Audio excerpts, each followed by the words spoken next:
School District Board meeting. Can't believe it's already January 21st. As we begin our board meeting, I want to let everyone know that we will be interpreting to Spanish this evening. If you would like to listen in Spanish, you will choose the Spanish channel on the bottom of your screen. You will see a symbol that looks like the world. Click on the world and choose Spanish.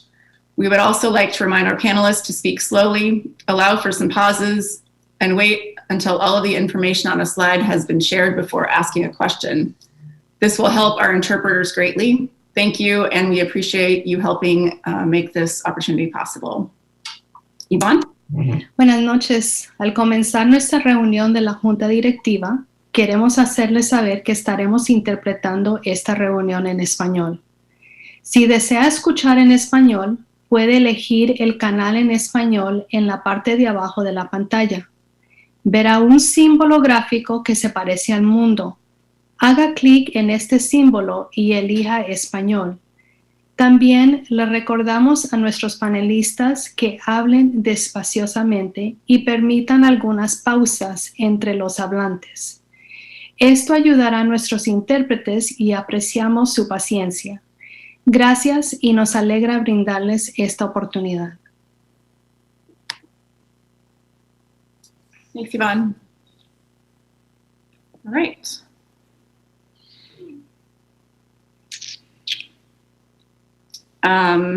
So we will get into the agenda now. Item 2.0, changes to the agenda.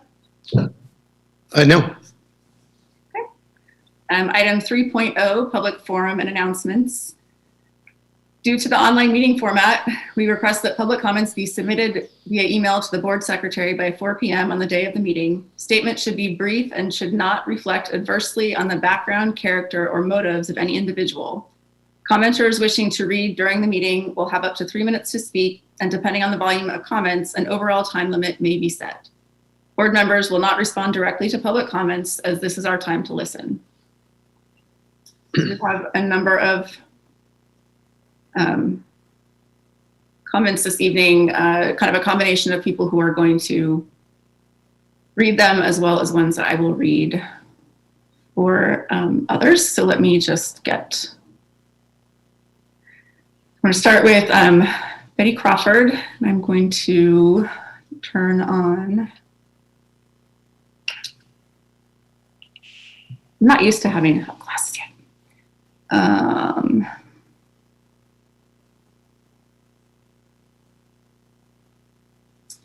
Betty, are you there?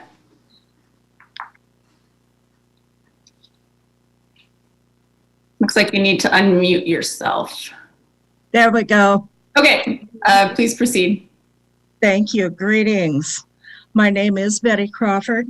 I'm a longtime resident and retired employee of the Canby School District.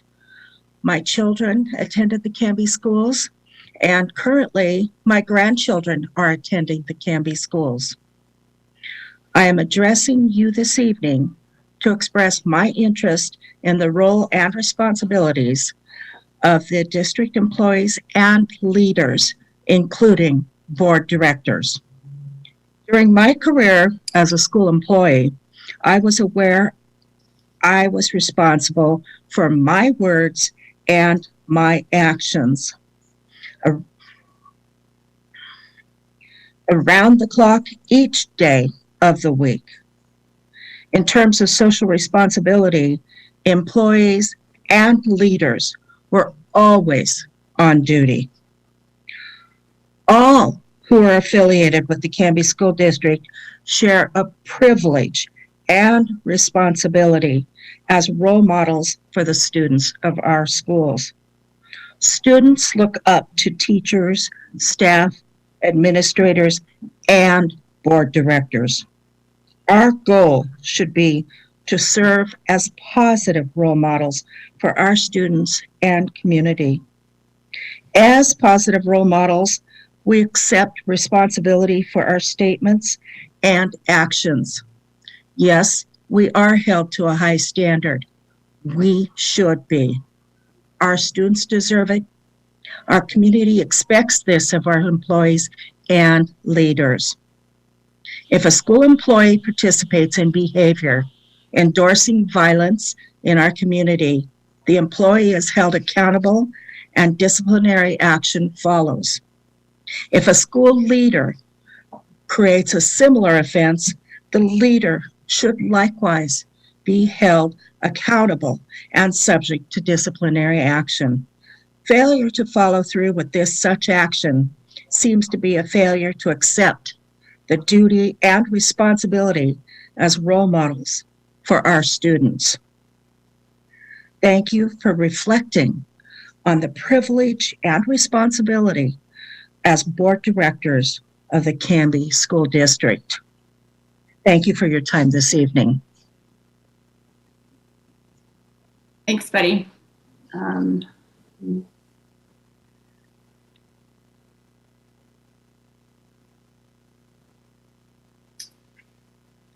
I will read the next few comments. Please open the schools back up. It is literally killing kids to not be back in person. Teachers are heroes, but the kids are failing and need them in person. Thank you, Jay Dearborn.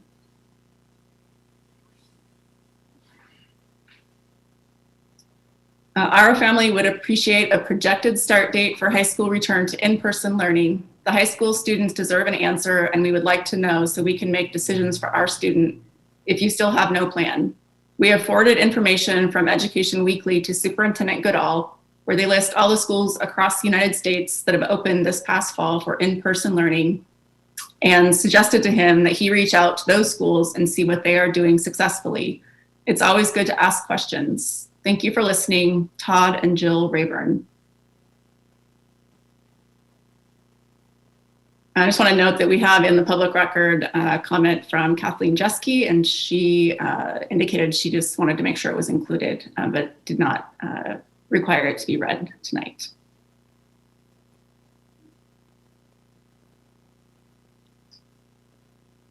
Canby School Board, I am disgusted and appalled at the choices members have made on social media. Choices are things that we say, do, or believe.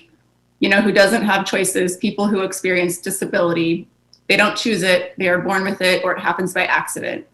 Quote, retard, end quote, is a hateful word used in our culture to make people feel less than, to explain how they are stupid or make bad choices. For those who experience disability, this word is unfairly used against them to make them feel less than, unworthy, and looked down upon. The way that this board uses this word to have a laugh with their families is awful. You are laughing at our students with disabilities. You are laughing at my students, and I am disappointed. You are publicly letting down their parents, grandparents, and siblings know that they are less than, should be laughed at, and compared to others. It is disgraceful. I do not stand for this behavior and conduct. This is the third time since August I have been disappointed in those who represent our schools. That breaks my heart. In the link attached, it explains and refers to use of the R word as hate speech and a form of bullying. I urge the board to stand up against hate speech and bullying to set a good example for our students and community. Kelsey Rainsberger, I hope I pronounced that correctly.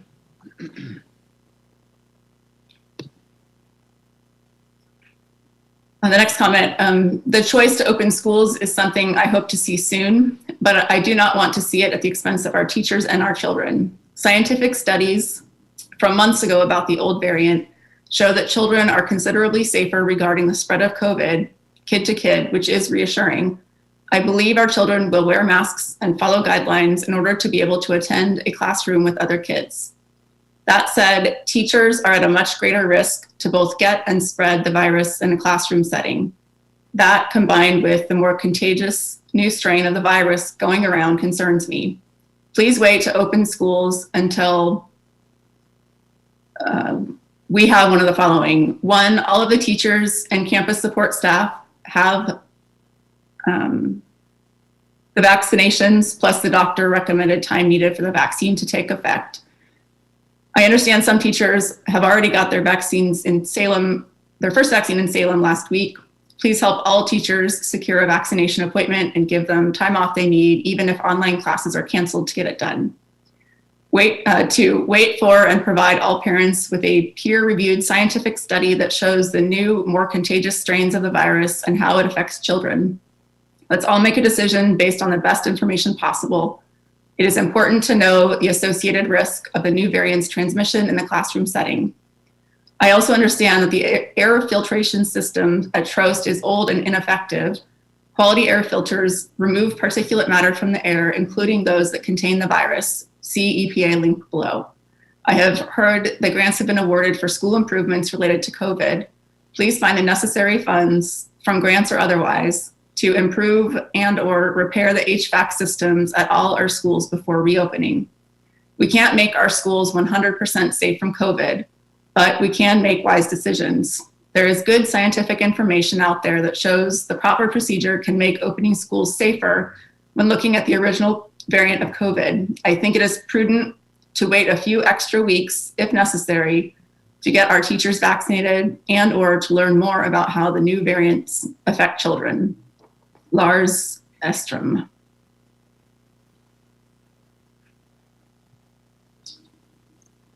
Hi, my name is Logan Hamelman. I'm a 5th grader at 91 School. I really miss going to school and seeing my friends. School is just not fun anymore, and I am constantly getting headaches from the iPad.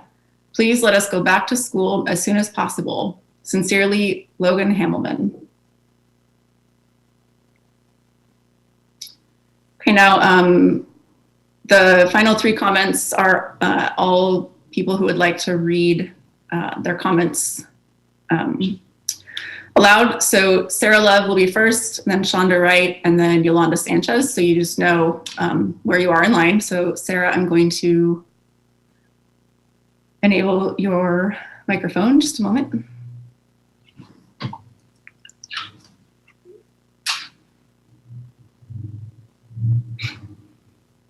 Hi, Sarah. Hi.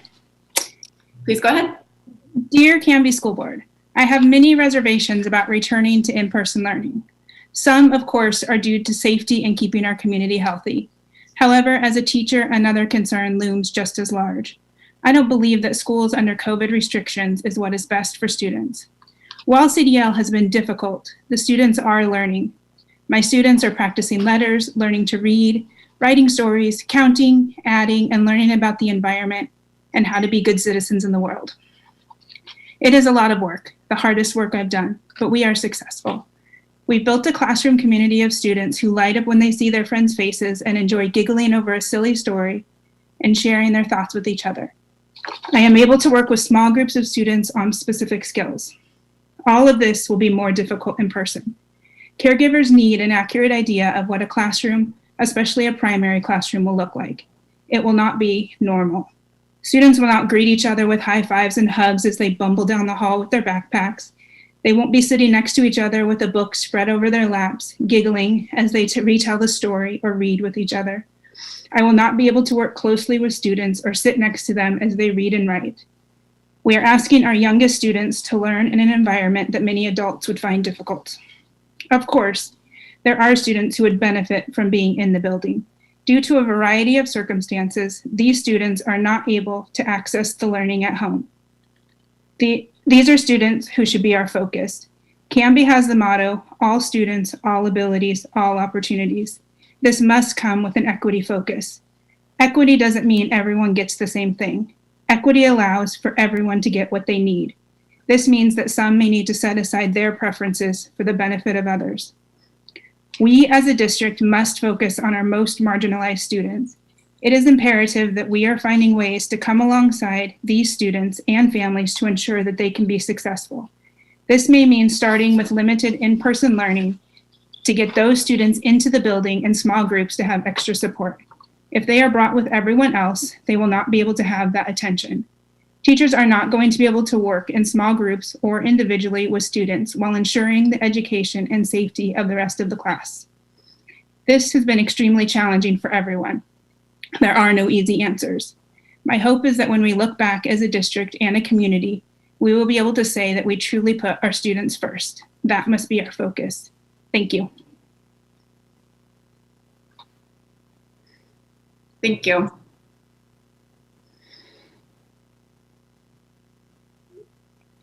Okay. Next up is Shonda Wright.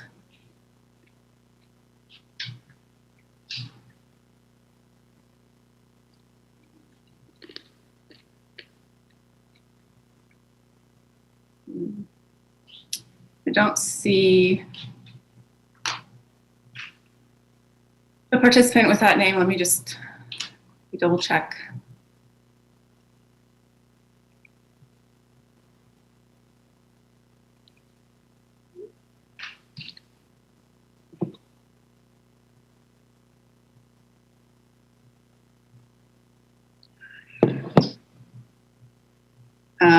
I don't know. There isn't a participant with that name at this point, so I guess I will just read the comment. Canby School Board. I am a mother of twin senior boys at Canby High School. I am also from the state of Idaho. You know, the state that COVID doesn't exist, the state that doesn't have a mask mandate. Students are in school, participating in sports and activities, being allowed to have spectators in the stands. If all of the local grocery stores are allowed to have people in it, so should the schools be open. My 77 and 74-year-old parents had COVID in Idaho. They wore their masks, they wore their gloves, and they still contracted it. They have since recovered. Not everyone dies from this. In fact, 99% recover. I would like to encourage the board to look beyond the fears and look into states that are doing the right thing. Kids need to be in school. They need their activities and sports. People need to stop being fooled and be realistic and wonder, how can the state of Idaho, who has more cases than Oregon with less of a population, and still make school a priority? I will tell you why. Parents won't allow it there, and we should stop allowing it to happen in Canby. My twin boys are all we have. Their dad and I have been waiting their entire lives for this year. I can't tell you the devastation our family feels, and it's time for you all to start making this right. Step up and get our kids back into school, get back to sports, be a leader in Oregon. This is for my boys, Kate and Kyle, and all of the other parents that share my views and concerns.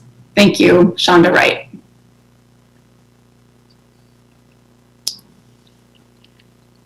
Okay.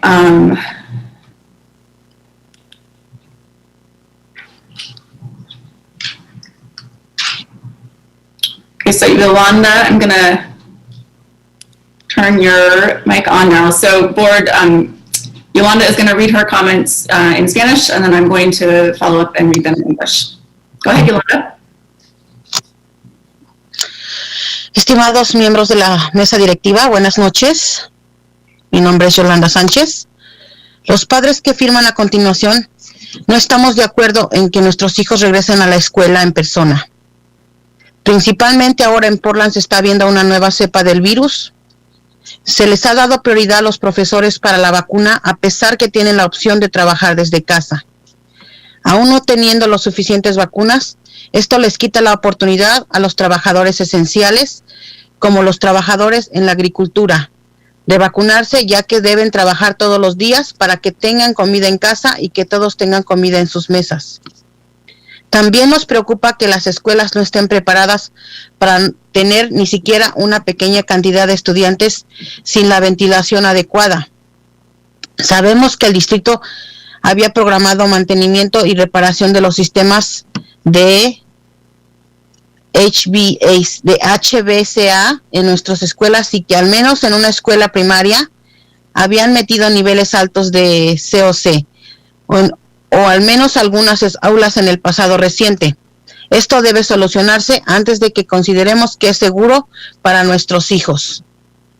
Los padres estamos expuestos cuando nos piden que nuestros hijos asistan a la clase. Se vacunará a los profesores, pero no a nuestros hijos, y en consecuencia es un riesgo cada día para nosotros que todavía no estamos en la lista de vacunas. Aprender en casa para nuestros hijos es difícil, pero sería más difícil perderlos para siempre o para perder a un miembro de la familia porque nos trajeron el virus a casa.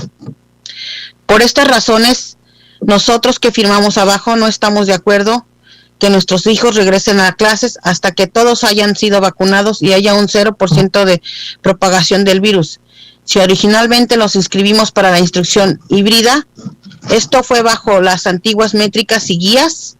Creemos que tenemos derecho a cambiar esa decisión ahora que las métricas han cambiado y tenemos más información y se está propagando una nueva cepa del virus más contagiosa.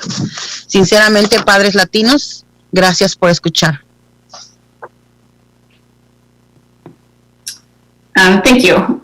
So I will read the comment in English now. Make sure I'm doing this right.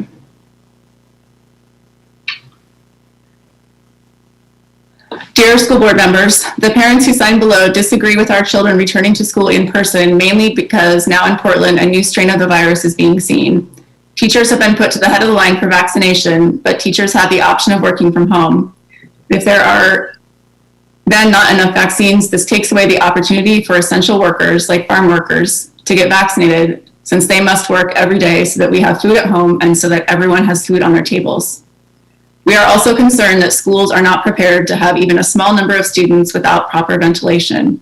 We know that the district had scheduled maintenance and repair on the HVAC systems in our schools, and that at least one elementary school, Trost, had measured high levels of CO2 in at least some classrooms in the recent past. This needs to be fixed before we feel it is safe for our kids. Parents will be exposed when you ask us for our children to attend classes. Teachers will be vaccinated, but not our children, and consequently, it is a risk every day for us that we are not yet on the vaccine list. Learning at home for our children is difficult, but it would be harder to lose them forever, or for them to lose a family member because they brought the virus home to us. For these reasons, those of us who signed below do not agree to our children returning to class until everyone has been vaccinated and there is 0% spread of the virus. If we originally signed up for hybrid instruction, this was under the old metrics and guidance. We believe we have the right to change that decision now that the metrics have changed, we have more information, and a new, more contagious strain of the virus is spreading. Sincerely, Latino parents. And there are, I think I counted correctly, there are 81 signatures included with that comment.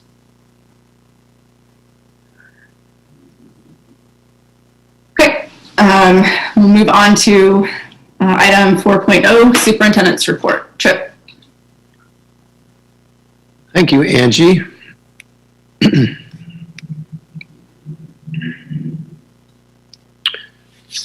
Since returning from winter break, I've had a chance to meet on multiple occasions with our leadership team, with regional superintendents, state leaders, to determine how best to work together to solve this really complex issue of providing the opportunity for some kids to come back to school. On January 14th, last week, we held a return to school committee meeting with teacher reps, support staff, and leaders from each building to talk through plans and receive input and feedback. There was around 60 staff members that participated in that meeting.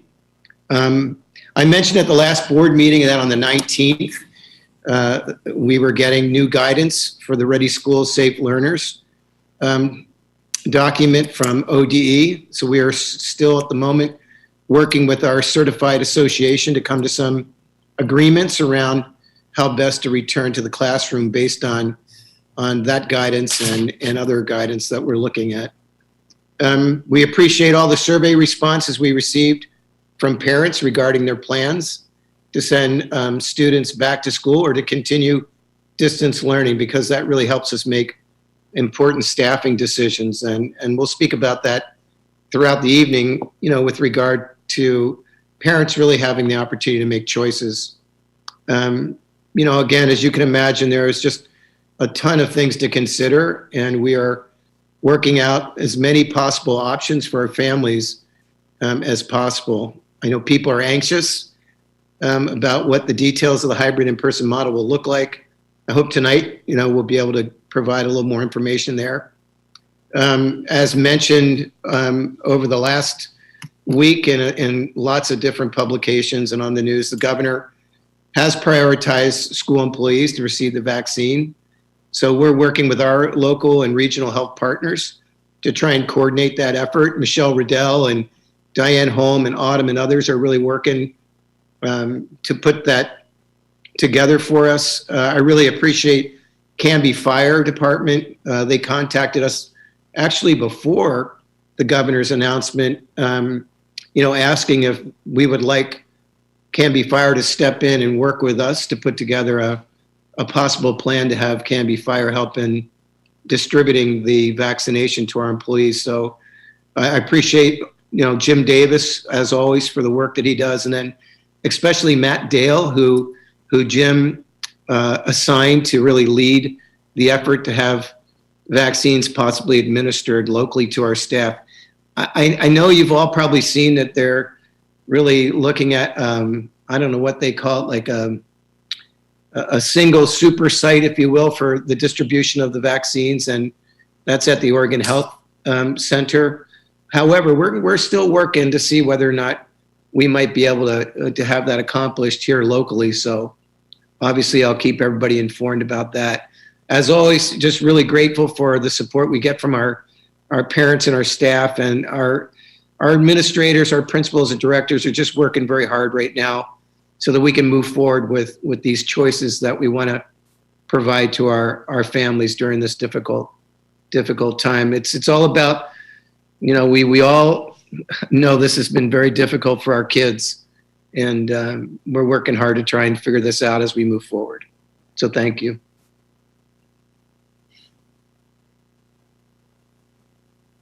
Thanks, Trip. So item 5.0, board comments. Mike, I'll start with you. Thank you. I want to do a shout out to the high school tutors. Obviously, and I've said this before, Wednesdays and Thursdays we have 3 grandsons here with help with the online program. One of them had a problem with math, and this tutor helped him face-to-face on the Zoom, would not let him leave until he totally understood the math concept. And in turn, he got 100%. So, Debbie, thank you. High school administrators, thank you.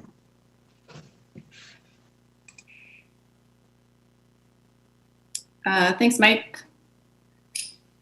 Rob? Yeah, just a really quick comment to thank Tripp and the rest of the district staff that's working to figure out how to get our kids back into school safely. I know it's really complex. It's a lot more complex, I think, than any of us imagined, between the OHA and the Department of Education and the rules and the guidelines that we need to accommodate, the liability that we need to ensure is at the lowest level possible. And just want to thank you for your efforts. I know it's frustrating for everybody that our kids aren't back in school. And I just appreciate your efforts to make that happen as soon and safely as possible. So thank you. Thanks, Rob. Tom? Thanks, Angie. Kind of echo Rob's comments. Thank you to our administration and staff and school board. This is as I mentioned last week, a big lift for all of our leaders. It's difficult work, but I believe they're very committed to it. And I know they've been working hard, and it is very complex. If you read some of the OD guidelines, it's very complex. And we also have to realize there's people with different, they're in different spots on COVID-19. Some people are more comfortable than others. So we have to respect those that are not quite there yet and listen to them and hear their concerns and try to address them. So thank you to all that are working on this. I'm looking forward to our kids starting to safely return for those that are ready to get back in the classroom. So thank you. Thanks, Tom. Sarah? Thanks, Angie. Just echoing both Tom and Rob's thoughts too. I know this is a difficult and uncertain time for families, and this place of uncertainty is hard, and I recognize that. But I really want to, again, also thank Tripp for his leadership and providing a choice for our families. I know that, in the public school, we hear and we see the different needs of different families and students, and I feel really committed that we need to provide options for them and choices for them to meet them where they're at. And I know that's varying for everyone, but I appreciate Tripp's leadership in providing and working towards an option for in-person learning for those that are ready to go back to school.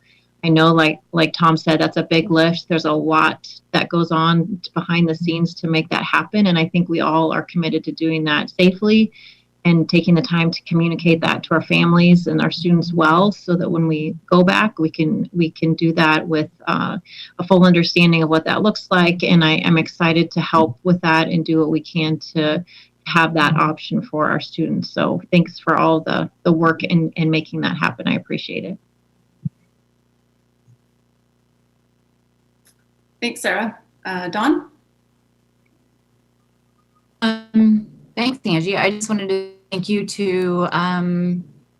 for the special delivery at my door today for the Board Appreciation Week, and thank my fellow board members. I know it's a lot of work and a lot of time that we give, and it's not always easy. In fact, it's really hard.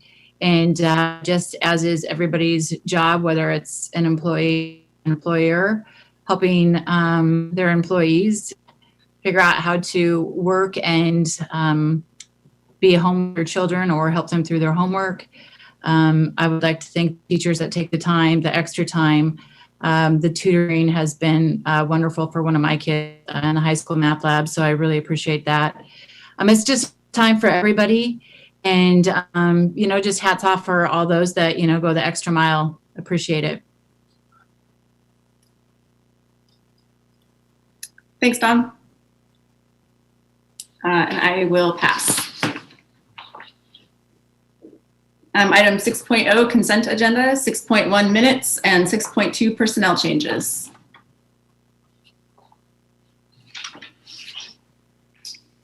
If there aren't any questions or changes, we need to vote on this. So if someone would please make a motion. Madam Chair, I move to approve the consent agenda as presented in item 6.0. It has been moved and seconded to approve the consent agenda as presented. Is there any discussion?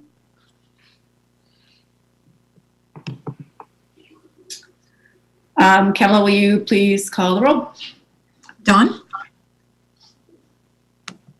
Aye. Sarah? Aye. Tom? Aye.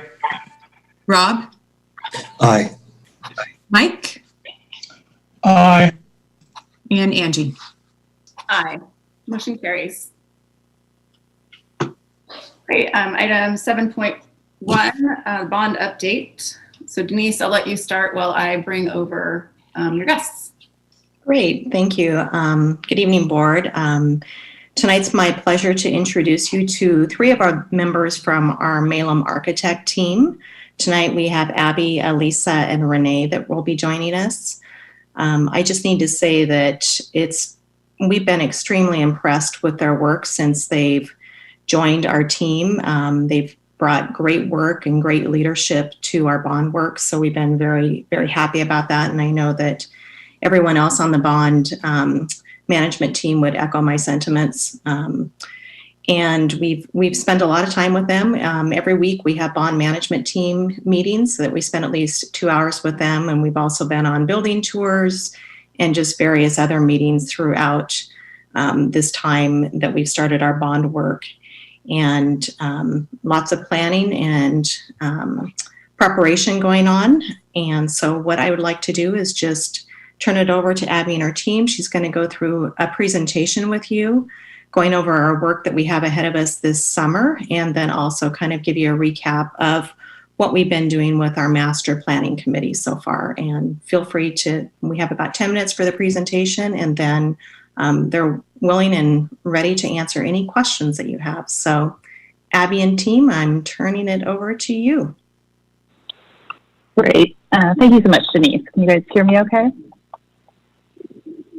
Okay. We will try to give a brief overview of the current bond work that we're working on, as well as the master plan process.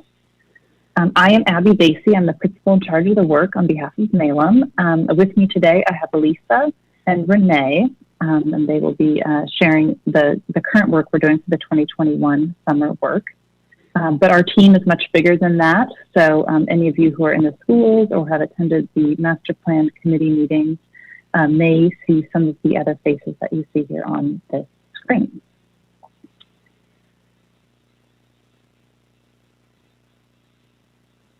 So I'll let Elisa introduce the summer work. Great. Thank you, Abby. Good evening. I want to start by saying that we are incredibly excited to be working with the district to renovate and repair your aging schools. We have started design work on a number of schools, including Knight, Trost, and Eccles, which will receive the first round of building improvements this upcoming summer. This summer's work will also include playground improvements to provide access and equity for all students at each of these schools, as well as Lee Elementary School. And in addition to the playground work, there will also be field upgrades occurring at the high school. This graphic represents each of the 5 schools that will be receiving summer work. And our focus for this first round of work is represented in the dark colored icons. And that work will include improving indoor air quality by repairing and replacing existing mechanical systems, as well as removing old existing flooring. We'll also be updating lights to improve the overall learning environment, replacing deteriorating roofs, adding ADA accessible bathrooms, and providing safe entries to the schools. It's important to remember that this is just the first round of work at these schools, and that each of these schools, along with the schools not indicated here, will be receiving additional upgrades and improvements as we move through the bond cycle. And with that, I will now turn it over to Renee, who will share our plans for addressing safe entries for the summer projects. Yeah, good evening. My name is Renee Barrett, one of the project designers for the modernization work, which includes the summer work. And I'm going to go through some of the first improvements you will actually see when you approach the new schools, when you're back at school, is actually what we call the secure vestibule protocol, which allows clear sightlines between somebody at the reception desk in administration to see actually who is approaching the school and to allow them to come in and check in. This is the example here at Eccles Elementary School, where we are providing better sightlines. I mean, there won't be a direct connection between the vestibule and the administration area, but there will be a call video station for visitors to state their business and then being released into the school after the receptionist has okayed them. Next one would show the similar improvement at another school. This is at Knight Elementary, where we're also providing new relights that allow somebody at the reception desk to immediately see who's at the entry. And again, a visitor will be released first into the administration area. They can check in, and then they'll be released at the school. Because this other door, once all students are in, the second door of the vestibule will be actually secured and locked. So every visitor will be first checked in. The last example is at Trost, where we basically just have to add one door from the existing vestibule, which is right next to waiting. And we're going to reconfigure or identify the waiting zone clearer from the rest of the administration area by creating a new desk area that allows somebody at the desk also to have good visibility inside the school, outside the school, and checking in visitors. And Abby now is going to talk about the master plan work. Yeah. Thank you, Renee. Just as a kind of a reminder, this is a slide that we shared at the open house that we held in November. And I think it's helpful to put in context the work we are doing right now. So the scope that you and your voters approved in May is funding both current projects as well as a master plan that will set the stage for the next 20 years of improvements to Canby schools. So as you can see, we are currently working on the projects that Elisa and Renee just described. And then we are also working on a master plan. This master plan will inform additional bond work that will happen in the next several summers, the work that is already funded. This includes improvements at every elementary school, as well as a replacement of the 200 wing at the high school. And then the master plan is also really a foundational document that is going to guide the types of improvements that you, the community members, feel should be taking place at the school buildings within Canby in future funding cycles. So the work we are doing now is, this is sort of a diagram that explains all of the pieces and parts that go into creating a master plan. Some of you are participating in the master plan committee or maybe involved in other meetings that are helping us set a vision for the master plan. We will be working with students at the high school to get their insights. We will also be holding a few separate workshops to provide additional ways to develop vision for the next 20 years. At the same time, our team is conducting observations at every school. We are meeting with the principals at each school. We are studying the facilities assessments and the long-range facility plan information that the district has, as well as talking with the district about various policies and agendas. So all of this information feeds the process that will help us understand what buildings need, what types of spaces they need to keep up with your educational goals, to keep up with your community's goals, and how we can best make those changes in your building over the next 20 years. So it's really a very far-reaching process, and so it's really important that we guide our decision-making and have a lot of buy-in from the community. This is an overall of the master plan process from the public side. So we have actually had 3 public meetings. We call them MPC meetings. We have a great group of citizens who all volunteered, elected themselves, requested to be on the committee, submitted their interest forms, and are attending every session. And we are about to enter a very exciting phase, which is what we're calling meetings 4 through 6, when we are going to break down a lot of the goals and visions that we've set to date and bring them into recommendations that will be made at each school level. So just to share a few insights into that master plan process, if you are not attending those meetings, this is a diagram of the affiliations of our members. As you can see, we have many parents, some teachers, alumni, a student, and then some people who fall into multiple categories.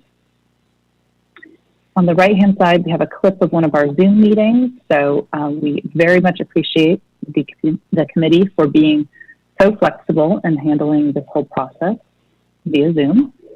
We've all learned a lot. And I'll show just a couple of the exercises that we've done in this group. And again, the reason to do these exercises is we are going to make recommendations for how your buildings should change, how Canby might invest a significant amount of money in your school buildings and your facilities over the next 20 years. And so we want to make sure that we are far-reaching and that the goals are strong and solid and will really get you where you want to go. So this was an exercise. This is from the group that was working in Spanish, but it was their future of learning. And so they worked digitally with photographs and words and came up with many concepts that they thought were important to the way that schools should function.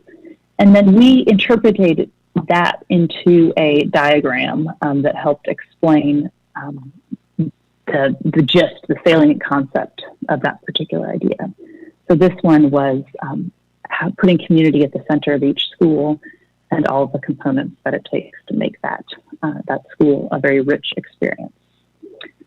So this is just one of 5 summaries that we have for that exercise. The other exercise I was going to share is one we call the headline activity, in which groups met and came up with big ideas that they felt could propel or inspire Canby schools. So they wrote as if these were already happening 20 years down the road. So in 2040, what it meant. So schools rising to meet the needs of all learners. This was about creating CTE and learning spaces at every middle school and elementary school. And as you can see, there's many other headlines, but really looking again with vision at what we want the schools to be like in 20 years. So all of this work has culminated in a draft vision statement. That the master plan guides the evolution of great inclusive schools for Canby. The plan promotes school sites that anticipate, respond to, and celebrate the changing needs of each student, teacher, and staff within our community. And then from this vision statement, we have developed, these are in process, but we're developing goal statements. And the reason these matter is these are going to turn very quickly into recommendations, which will eventually be decisions about the changes to our schools, how we might incorporate more flexible learning environments, support the social lives of our students, which we've all learned is very hard to do remotely, make all of the schools welcome and safe, encourage outdoor learning opportunities, create strong community identity, look at opportunities for sustainability and healthy environments, enhance access to technology, build robust partnerships, and as well as create just, equitable, diverse, and inclusive environments. So these are the goals that are starting to emerge from this committee, and I look forward to being able to share more about those as they develop. As I said, the next step will be taking those goals and looking at what those actually mean at each school level. So our next 3 meetings will be breaking down into groups of focusing on the elementary schools, focusing on the middle schools, and focusing on the high schools, and starting to develop recommendations for the facilities improvements at each of these buildings. That's where we are in the process. I look forward to coming back at some point in the future and sharing more of our updates.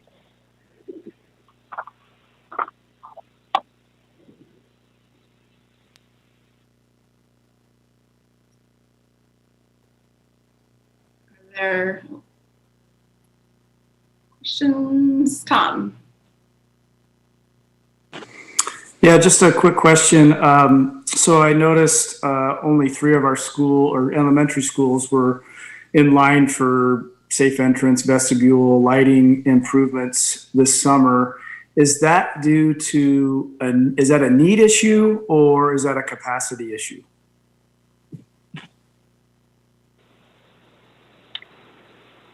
When we worked with the district to outline kind of how to approach the projects, we knew we wanted to get some work done this summer, but it wouldn't be possible to address all the schools that quickly, kind of that much, both looking at the design and the documentation, as well as preparing for the construction in a relatively short period of time.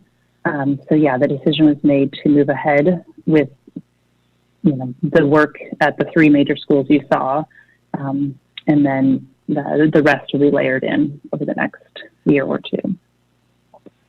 Thank you. Sarah?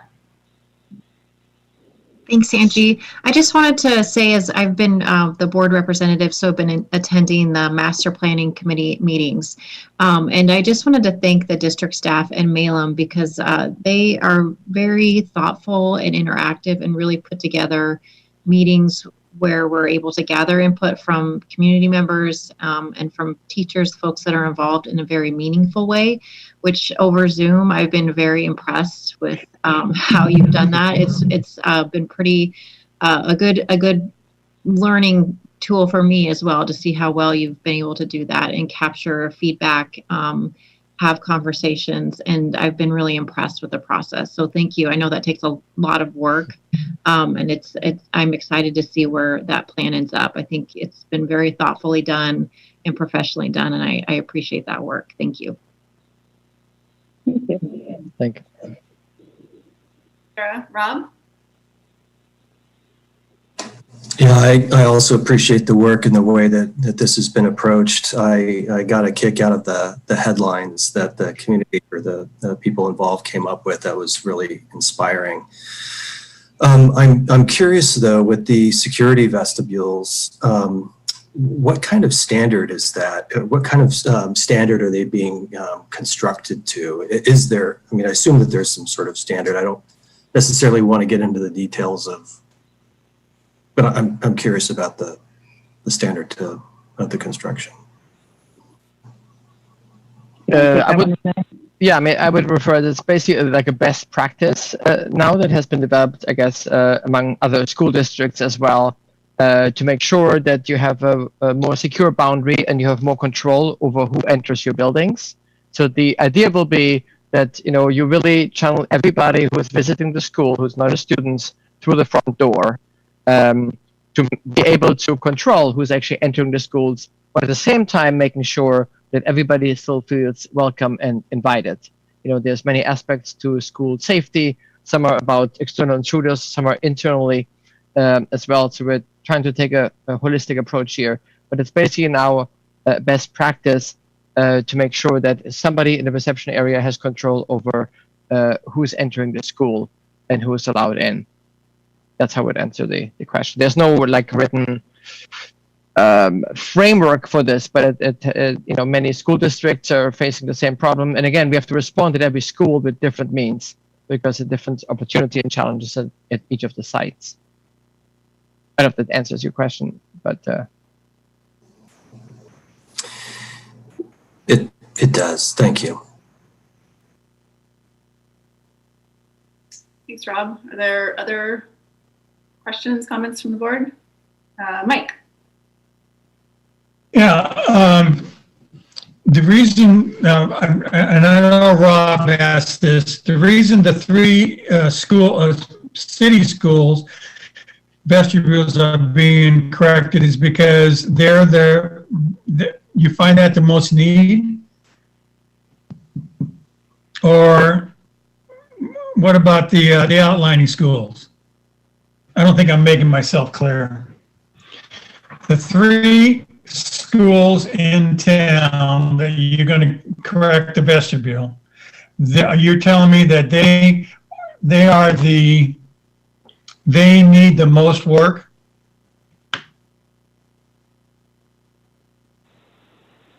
They don't the schools themselves don't necessarily need the most work, but the projects that those schools were identified as the best ones that could be undertaken in a short period of time. I don't know if Denise or Tripp wants to add anything to that, but the district helped make the decision on which projects would be the first ones to happen, knowing that they will all happen in short order. Yeah, I think that's accurate what you're saying there, Abby, because when you look at, say, for example, 91 and Karis, there's quite a bit of planning that's going to have to be done around, how cars come in and out, how people enter the building. So there's a little more, quite a bit of design work, I would imagine, that will take place with regards to what the entrances will look like. They may not even be in that same current entrance, right? It may be where we make a decision the architects make a decision to move the entrance to a different part of the building. And so when you look at Trost, when you look at Knight and Eccles, they were ones that we could immediately get to work on, Mike, and get those done quickly by the end of the summer. So then it's going to be. You're saying those were the easiest. You're saying those were the easiest to complete first. Yes, Is that what I'm hearing? I would say that's absolutely accurate. And you know, we're because we really want to get going on the work, right? And we want to make sure that we can demonstrate to the community that we are taking care of things as soon as we possibly can. So when we look at vestibules here in town, when we look at playgrounds, some athletic field work, those are things that we can jump on right now and get a move on. And then, as Abby said and Renee said earlier, and Alyssa, then we'll begin processing other projects all along in the next 3 years. Thank you. Mike, any other questions? Can I just add one thing, Angie? Sure. I know that Dawn and Tom were part of the team that selected the architect firm that we're working with. And I'll just say this, that we were very impressed with Malum when they presented to us. And that hasn't, as Denise said, that hasn't diminished. Like, we've really appreciated their professionalism. They come prepared for every meeting. Our meetings are honestly somewhat exhausting. You know, we meet weekly for 2+ hours, and they fill every minute. And we feel the same way about Cornerstone. So we're very pleased with the work that's happening right now. So thank you. Thank you. Thanks, Drew. And I realize now I'm going to say at the end what I should have said in the beginning, which is welcome. Thank you for being here. I'm a little backward tonight, but we've heard lots of good things. So thank you for the work you've done so far, and we're excited about all of the work going forward. I still feel amazed that our community supported a bond during the beginning of what has turned out to be a very lengthy period of time that is, wreaking havoc all over the place. So it's exciting to be able to use that money wisely as we move forward. So thank you again for being here. Thank you. Thank you.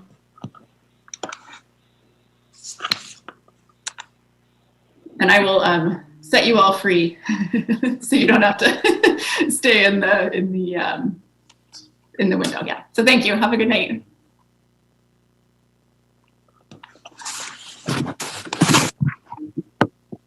I'm going to bring over, so item 7.2, the financial audit report, and I'm going to bring over Jeremy Gingrich, who is subbing in for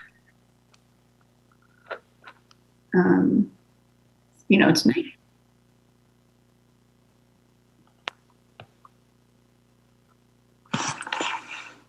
Hi, Jeremy. Hopefully I got I brought you over correctly.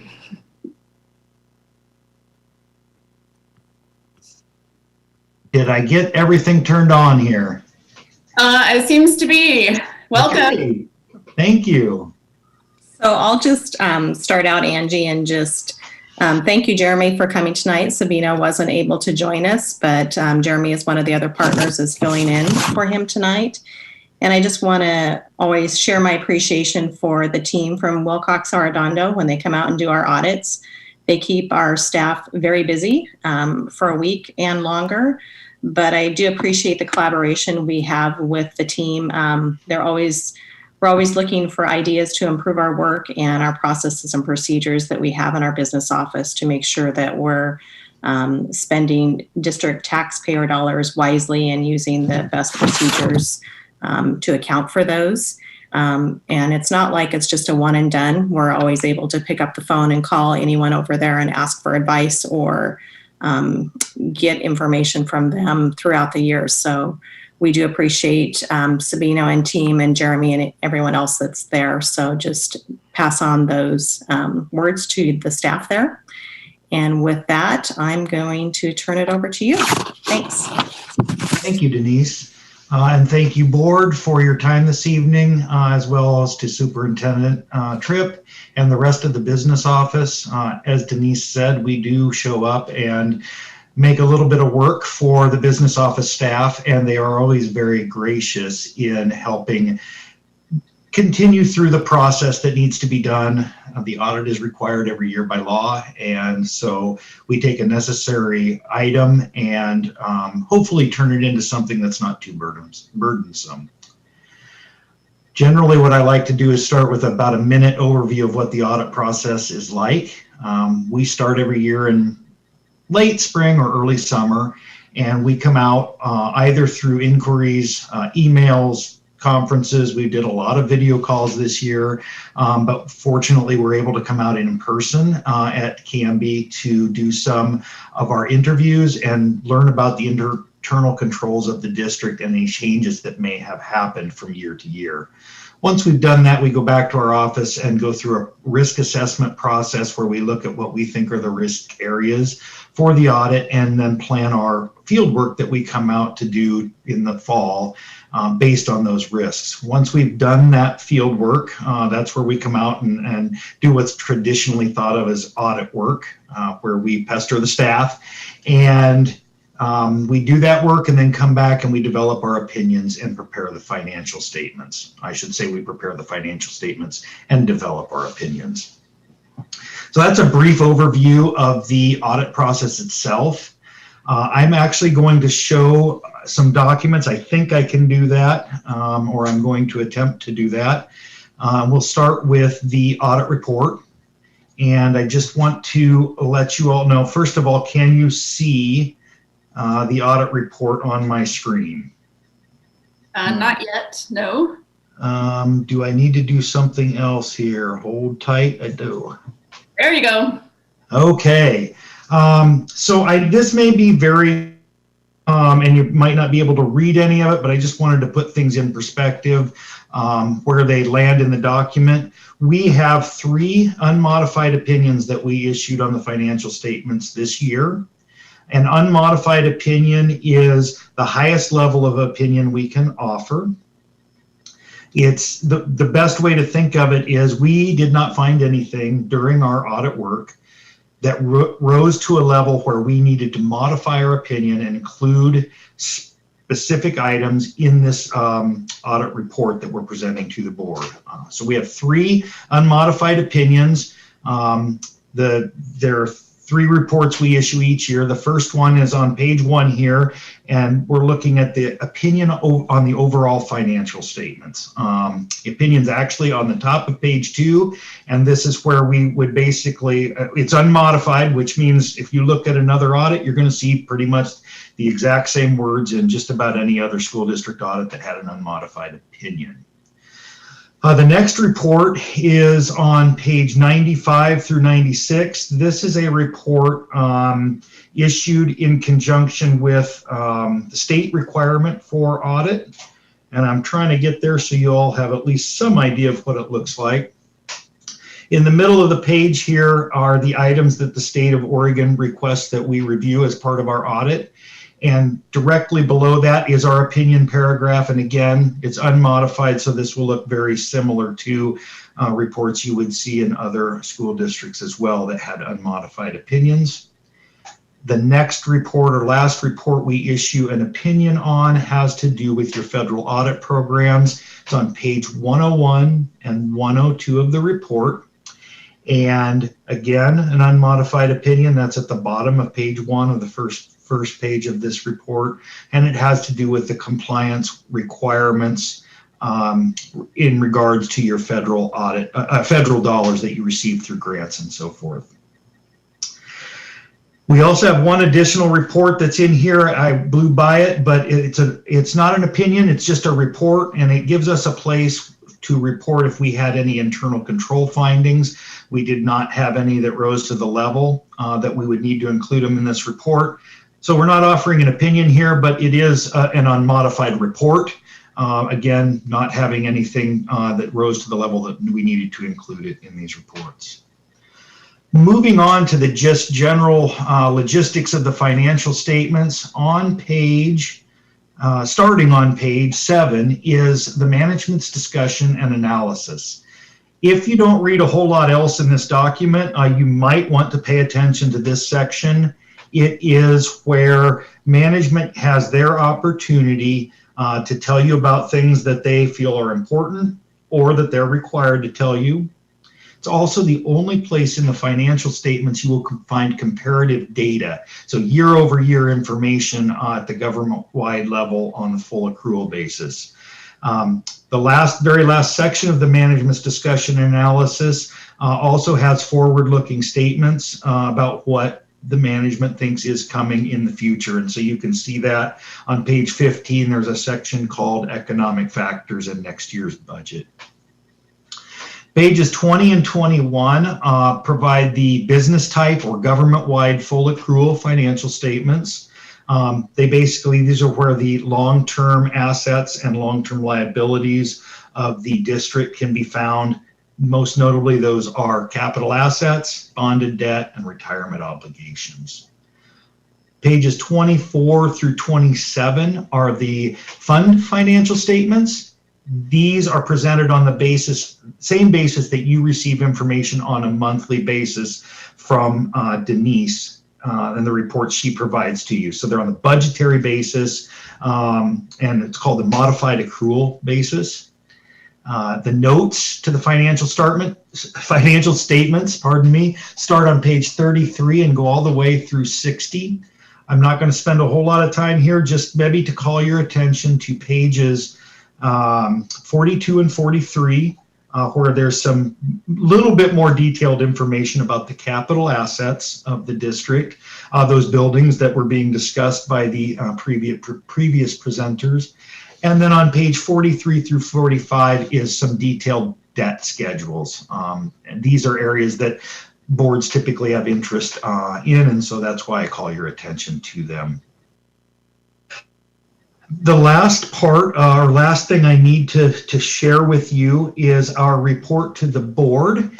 I'm not sure did this come up? Are you looking at a different page now on my screen? And a nod will work, I think I can see. Okay, Denise says yes. So this is the report to the board of directors. Again, no modifications to report here. So our standards say that we have to provide you with certain information at the end of the audit process. This document contains those communications. There is one item we want to bring to the board's attention, and that has to do with risks and uncertainties surrounding the COVID-19 pandemic. As there's been changes of people moving to working remotely some, and then maybe at some point coming back to not working remotely. Changes like that are an opportunity for things to go awry. We didn't find any evidence really at any of our school districts that was the case. It's just to call the attention at the board level to the fact that that could be an issue, or it could be an area, it's an area of risk that you should be aware of. We don't recommend that there's any overt action that needs to be taken, maybe to check in with the business manager and with the superintendent every quarter and just say, how are these things going? It's more just to bring it to your attention. Rest of the report, pages 4 to 6, contain our required communications. At the very end of the document are the engagement letter that was signed to engage us to perform the work of the audit. And the very last section is starting on page 22. These are the things that we've asked your management to sign and put in writing for us about the things we asked them about through the audit. We include them here because they provide some insight as to the kind of things we're looking at when we perform an audit. So overall, it was actually a really smooth audit process in spite of the pandemic. We're really fortunate that the district had big open rooms that were not being used, that we could come and actually perform some of the audit work in person, which is not a luxury we had at all of our other audits. So that was very nice. And as always, Denise and the rest of the staff were very welcoming. So we thank you for that.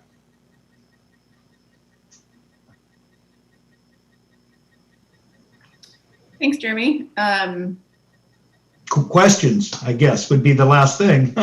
Yeah, just looking to see if anyone, I am kicking myself for not preparing a pop quiz for you just because that would be fun. Oh, that would be so fun, wouldn't it?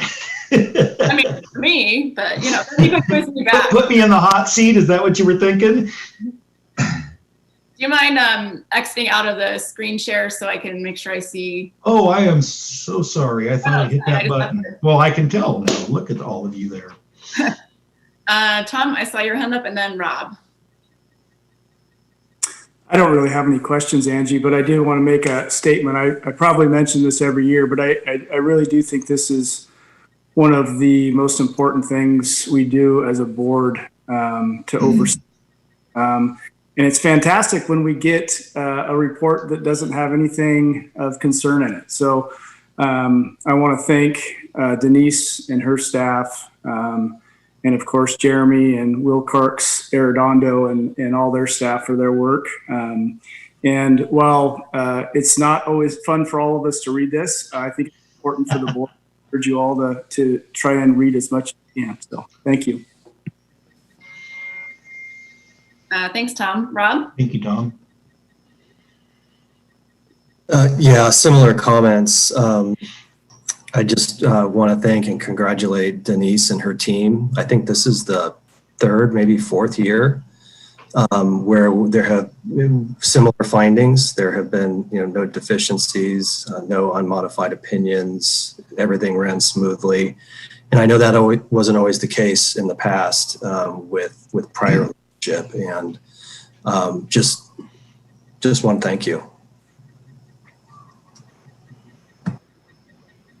Thanks, Rob. Mike. I want to echo what Rob and Tom said, Denise and Jeremy. I'm used to looking at these audits and looking for recommendations, and I didn't see any. So that tells me a lot. I thought you did a great job. Thank you. Thanks, Mike. Anything else? Angie, I'll just jump in real quick. Jeremy, thanks a lot.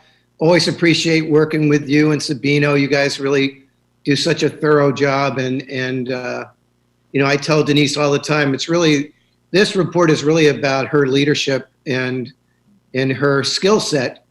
And I've worked for a number of school districts, and as Rob said, they don't always have this kind of smooth sailing through the audit process year after year.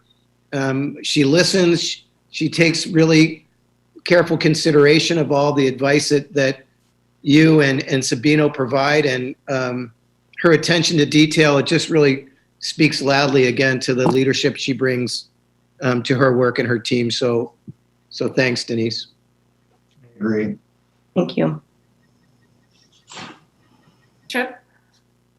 Any other comments from the board? Questions? All right. Thank you, Jeremy, for being here. Thank you all. Hope the rest of the meeting goes smoothly and quickly for you. Thanks, Jeremy. Have a good night.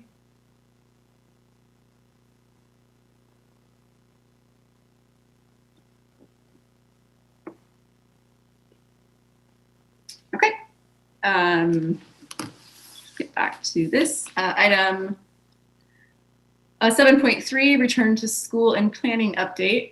If you will bear with me, I'm tripping on. If you want to get started, I'm going to bring over all of our co-presenters while you get started.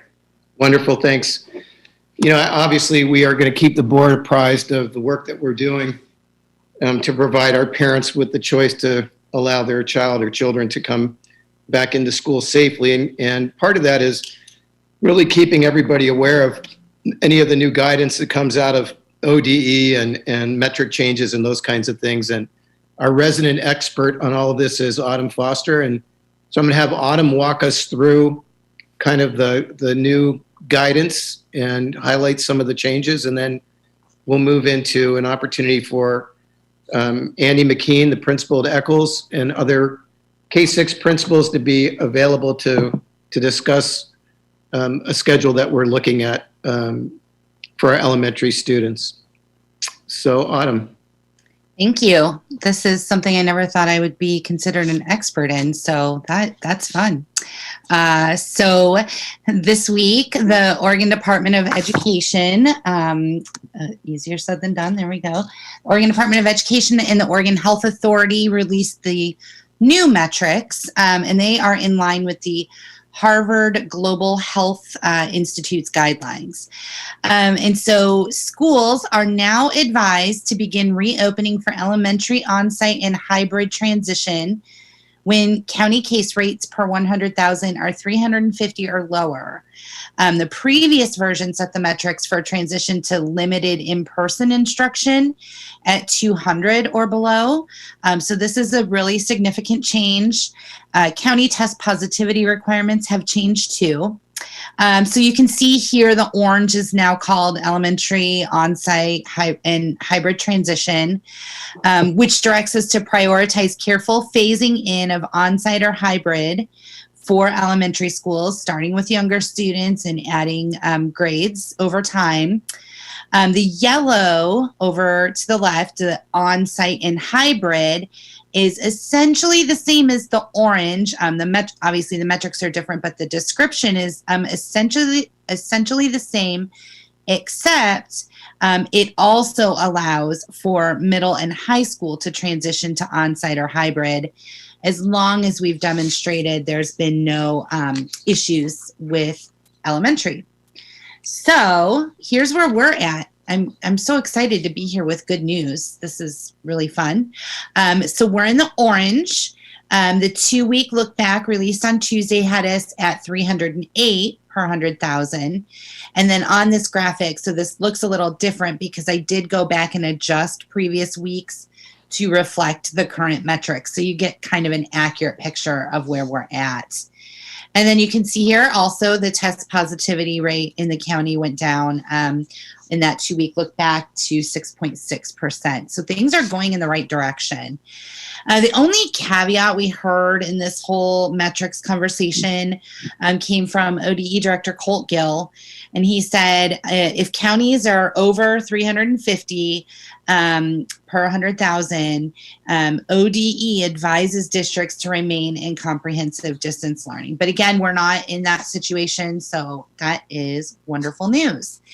The new metrics guidance also advises that when trends are increasing, we should pause the expansion of additional in-person learning, so like adding on those additional elementary grades, and maintain access to the in-person for those who are there.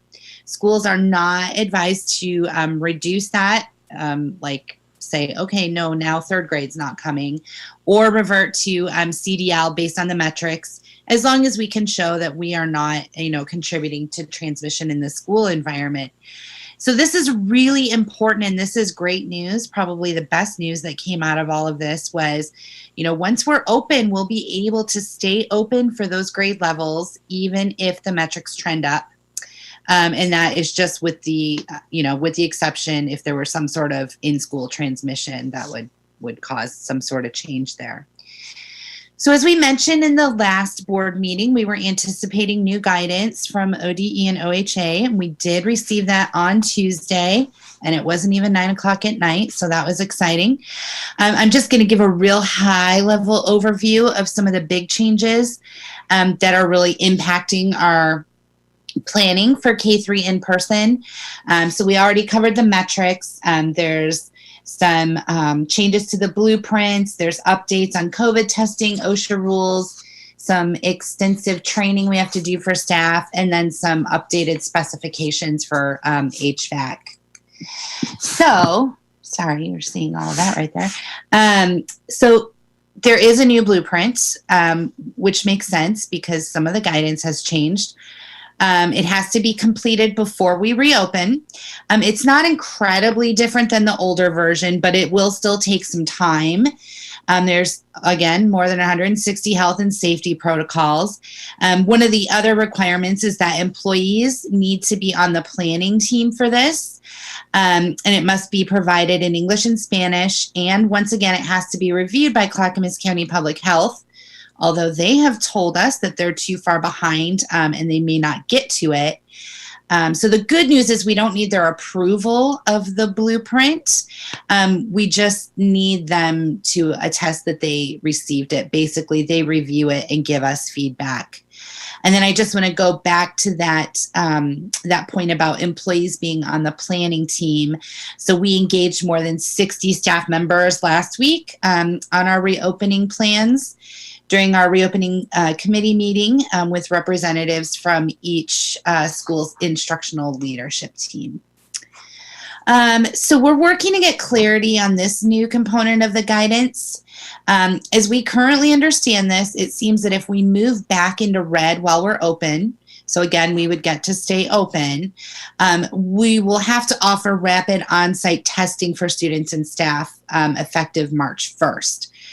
There's some additional guidance on the testing from the Oregon Health Authority. So I just really want to get some clarity on that. Does that only apply if you opened while you were in the red, or does it apply if we go into the red while we're open? So I'm looking into that. I don't have that answer right now. And then this also needs some clarification as well. We plan to offer a comprehensive distance model, so it's not that big of a deal.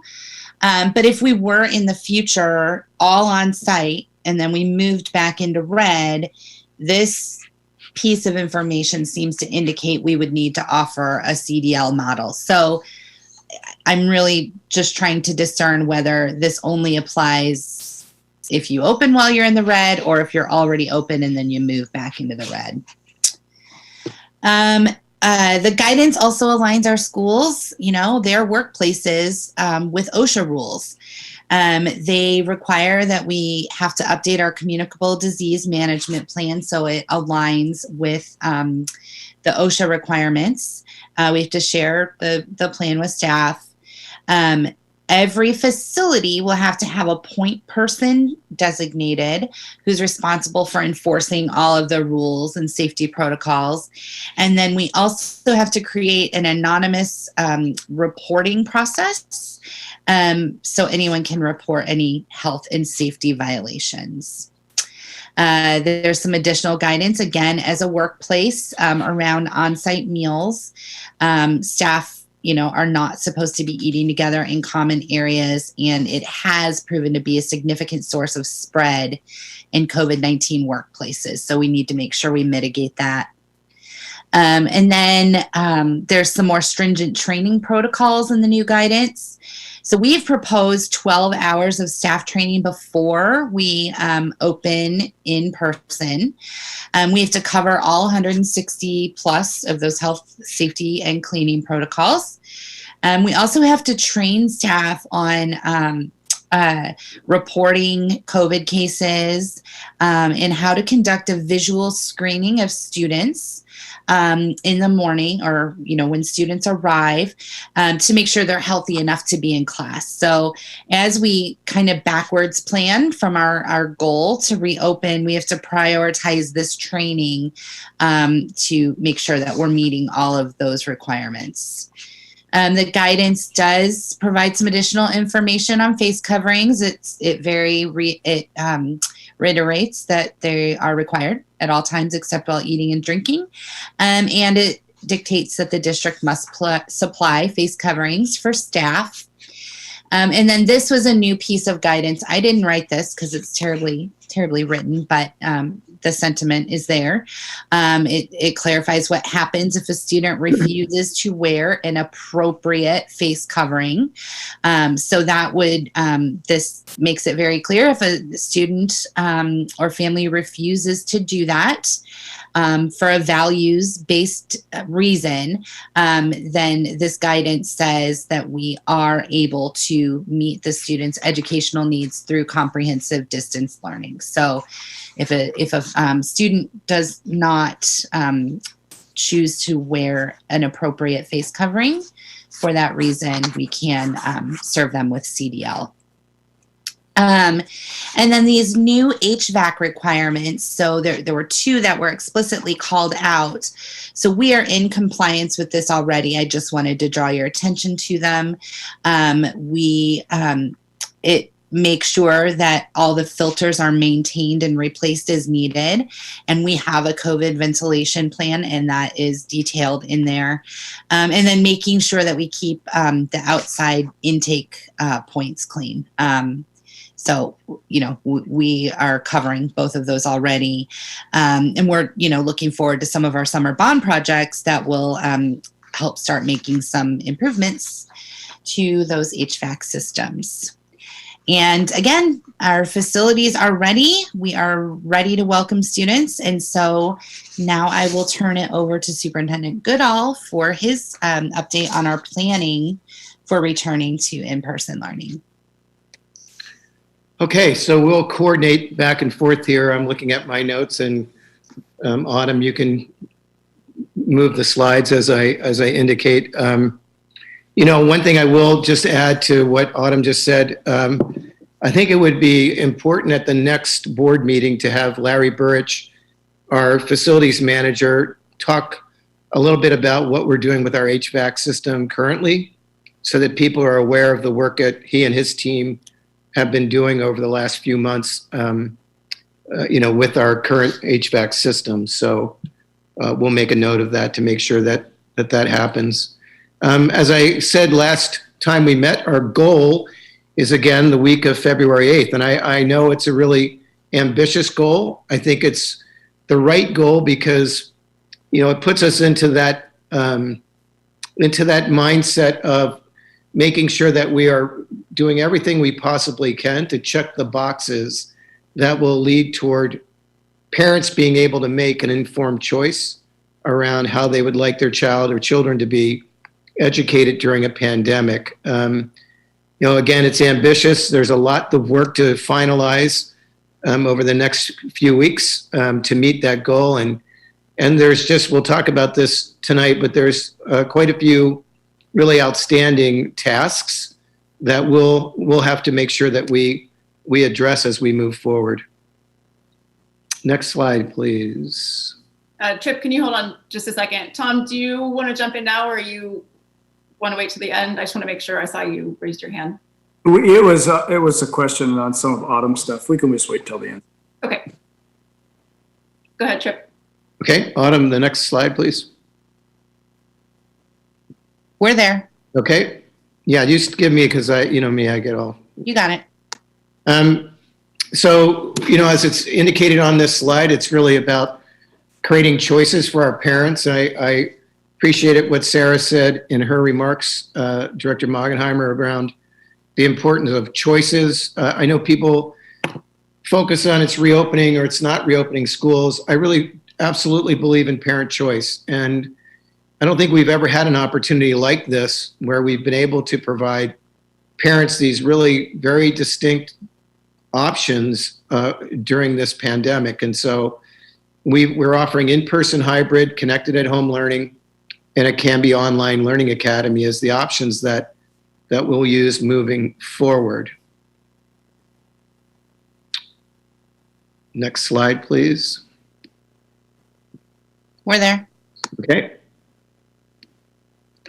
So when we surveyed our K-6 parents, it was about 72% indicated that they wanted their student to come back to in-person learning when the opportunity became available. Our principals and school staff continue to reach out to parents who we haven't heard from to confirm the learning model that they, again, are choosing for their son or daughter. This is a critical part for us because, as you can imagine, there are so many staffing implications when we look at the different models. So it's really, really critical for us to make sure that we have an accurate count of those that want to be in person, those that want to stay in comprehensive distance learning, or those that want to move into COLA.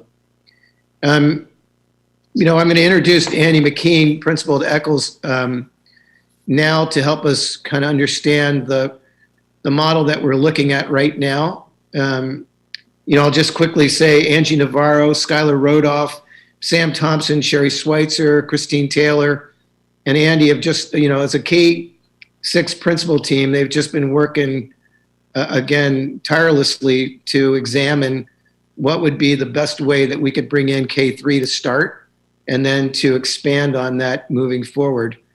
All of our directors have been part of this, but these principals are owning this work, and it's their expertise that's really helping to guide our steps forward. So, again, I'm big on acknowledging their work, and I really can't say enough about, again, their commitment to making sure that this is a model that can meet the needs of our kids and families, recognizing not every model is going to be universally embraced. Like, there's always going to be hesitation with certain models, but I'll let Andy take over and walk us through the schedule. So thank you, Andy. You bet.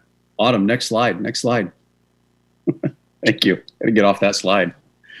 All right, so hi everybody. Thanks for having me tonight. I will walk you through what we have here, which is our most current version of a weekly schedule that we are hoping to run with upon the return to in-person learning for our kids. As you can imagine, we've had several months to sort of think about what in-person learning would look like for our kids, and we've had multiple iterations of schedules that we've designed to return our kids to school. Each of them have had a lot of pros and cons, and throughout the process, as Autumn mentioned early on in this presentation, we've sought the feedback from our teachers. We've received that, specialists, classified staff. In addition to their feedback, you saw that we're required to adhere to those state education and health officials' recommendations that came in the form of 160 plus health and safety protocols. So all of those things are definite drivers in the schedule that we've built here today. I'll also say that we were looking at trying to build a schedule that would be friendly for a K-12 return to school. So in the event that our secondary kids get to come back, we were hopeful that we could put something into place at the elementary level that would have some nice continuity and a nice map for our secondary schools to follow as well. And that would work well for our community and our families. So before I dive into this, I'll just say, just to give you a little context, this is sort of the teacher view of our schedule. So just kind of thinking through that lens, this is what our teachers would be asked to do throughout the course of a week. And within that, you're going to see, be able to kind of extract what it looks like for our kids as well. At the end of talking about the schedule, I'll be able to answer questions. And of course, my K-6 colleagues are here to answer questions. So with a quick glance at this, you can see that Tuesdays through Fridays are when we would have our actual school days. So you can see, if you look at Tuesday, for example, that we would be bringing students in for in-person learning in the morning. And then our teachers would be asked to do some live online work with the alternating cohort in the afternoon. And that kind of brings me back to Monday. We recognize that this is a heavy lift and a big ask to have our teachers be instructing in these two types of models. So what we've tried to do is really pay attention to that and make sure that we have adequate planning time for our staff on Mondays. So our Mondays look very similar to what they have been throughout the past few months. We'll all try to run an 8 to 8:30 staff meeting on Monday mornings. And then we will, for continuity's sake, we will continue to do our live online check-ins with our cohorts from 8:45 to 9:45. So that will still exist on Mondays. And then from the teacher perspective, again, they will have 10 to 11:30, some PD. This varies. Sometimes it's district level PD, sometimes building level. From 11:30 to noon is their lunch time. And then from 12 to 3, that's broken out into hour increments. This will be a rotation depending on which grade level or specialist group you belong to. So from 12 to 1, 1 to 2, 2 to 3, you'll have either 2 hours of prep at the front end, the back end, or some mixture of that. And then 1 hour of CT, either job-alike or grade level time. 3 to 4 on Monday is your prep, and that's continuous throughout the entire week. A school day, so I'm going to kind of dive into Tuesdays here. A school day would begin with 8:15 to 8:30 being our arrival screening times. We're welcoming kids, but also walking through that screening protocol that Autumn mentioned early on. And each of our schools are respectively working on site-specific plans around how we want to do this. It will look different based on the layout of our schools, entry points, how we want families to approach the building, and things like that. You can see here that the 8:30 to 12 time is really that instructional time, that live in-person time. And we have some recommendations from the work that we did last week with our ILTs and our team members from our respective schools. And these are the priority areas that we sort of identified in addition to the time allocations we'd like to see our staff spend with kids during this in-person time. So what we have here is we have social emotional learning, our morning meeting time, 20 minutes, reading block of 60 minutes, 30 minutes for recess and snack, and 30 minutes for writing and 60 minutes for math. So those are the priority areas that we're trying to make sure that our kids receive when they're doing this in-person instruction. Within that time frame, we sort of see this recess and snack existing as anchors, and they will vary depending on the school, but then we will be asking our staff to kind of build in around those two time slots or those time slots where they want to put their content area instruction. Then we have 12 to 1. I'm calling this sort of the lunch and transition time. This is both the 30-minute duty-free lunch for our staff and an opportunity for staff, if they need to return home and do their live online instruction from home. So 1 o'clock to 3 o'clock, you'll see here that we're asking our teachers to be meeting with our alternating cohort for the day. So on Tuesday, for example, cohort A was seen in person in the morning, and in the afternoon, our teachers will be online live with our cohort B. And again, the breakdown of what that time would look like per this schedule is 20 minutes of SEL, 30 minutes of reading, 30 minutes of math, a 10-minute break, and 30 minutes of social studies and or science. And then again, that 3 to 4 prep time that I mentioned. It's probably pretty obvious, but as you kind of look through the progression of the week there, you can see that Wednesday is just sort of the alternate of what Tuesday looked like, with cohort B coming in the morning and cohort A being seen online live in the afternoon. Thursday is a repeat of Tuesday, and Friday is a repeat of Wednesday. So that's kind of it for the schedule that we're working on right now. And I guess that being said, I'd open up to any questions about our weekly schedule. So Andy, do you have more to present, or is we've got questions going all the way back to Autumn, so I want to sort of start in order. I want to make sure that you've gotten through your whole presentation. Is that accurate? Yeah, unless there are any surprises, that's all I know that I'm presenting tonight. Okay. Yes, Tripp has a few final things he needs to share as well. Tripp, do you want to do that? Sure. At the very end, or do you want to do it after questions? No, I think it would be helpful to finish up because it's only a couple slides, and then that might generate more questions. So, okay. Go ahead.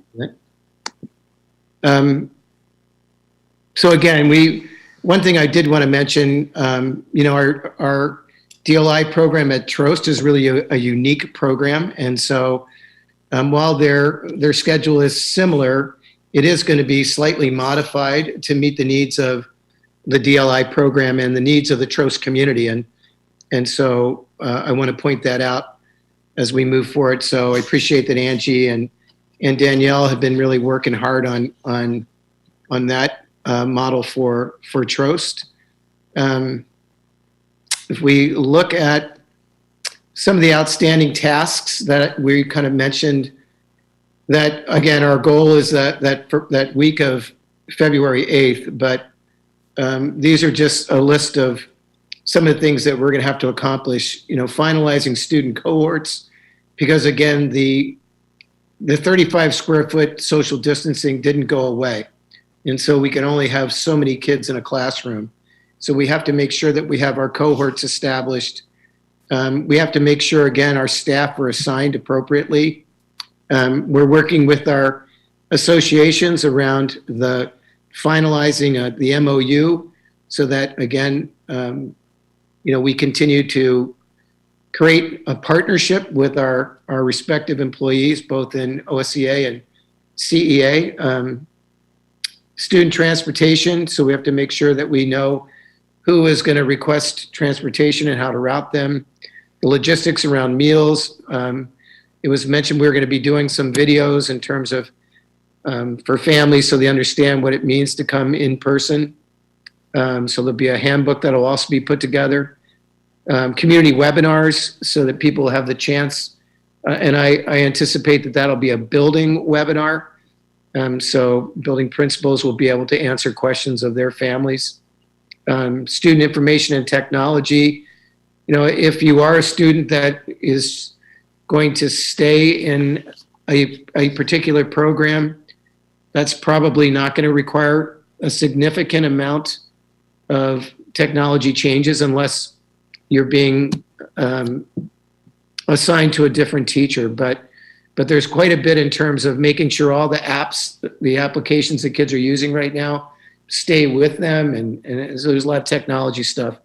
Staff vaccinations continues to be obviously a conversation all over the region. And so we'll continue to obviously keep our eye on that. And then there is, as Autumn mentioned earlier, quite a bit of comprehensive staff training that will have to take place. So we're really in that process of backwards planning, looking at that date of the week of February 8th and then sort of building back. We know that at some point here in the next week or so, we're going to have to determine an actual date. So I've been saying it's a goal to be able to start the week of February 8th. At some point, we have to give our staff and our families an exact date as to when we will open. And so we'll be, again, working on trying to figure out what is the appropriate timeline to accomplish much of what you see here on this slide. And so I think with that, we can take questions. So thank you. Thanks, everyone. Tom, we'll start with you. Thank you. So mine goes back to Autumn. Autumn, I think I missed something or didn't understand the on-site rapid testing. So what triggers that? I think you said something about March 1st, and there was some trigger to that. And then is the state providing those tests? Do we have to secure those tests? And then can our staff, or does the outside staff doing the testing? Yeah, there's a lot there, and there's a lot that still needs to be clarified. So the question I have out to ODE is around the rapid test. So essentially, if we open tomorrow, we're not over that 350 threshold. So that's great. We are not required to offer any tests when we're below that threshold.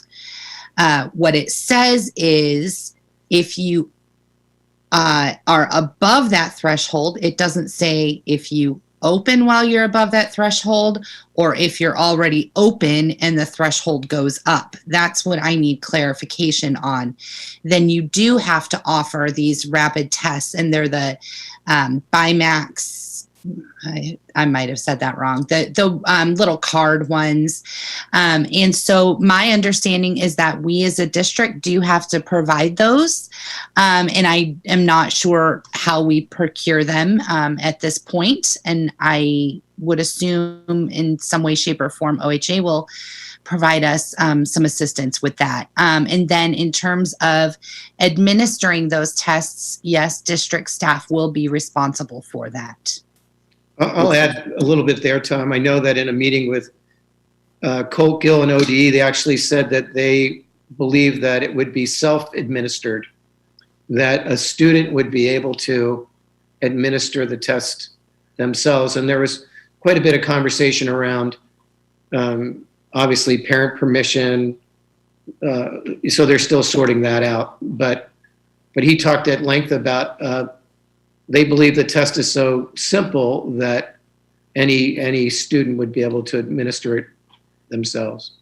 And then I would assume that we would only be testing our staff or our students, like families that had concerns would not be coming in. And Correct. And it's really for symptomatic students and staff, and it is not required. We just have to make it available to them.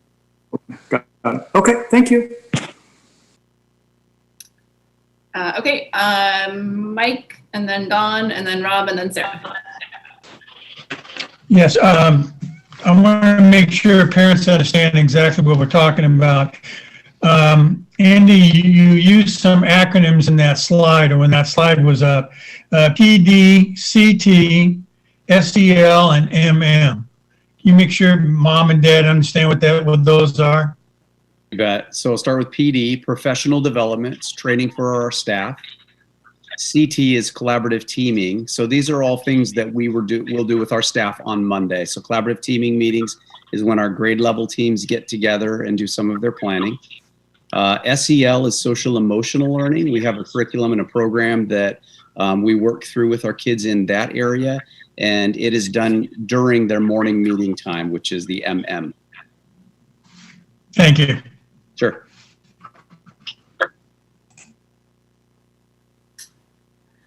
Thanks, Mike. Dawn? Thank you. Andy, thank you for that presentation. I lost internet right in the beginning of it. So if I ask you things that you already answered, I apologize. I wanted to know first, so it sounds like the kids won't go to school on Monday.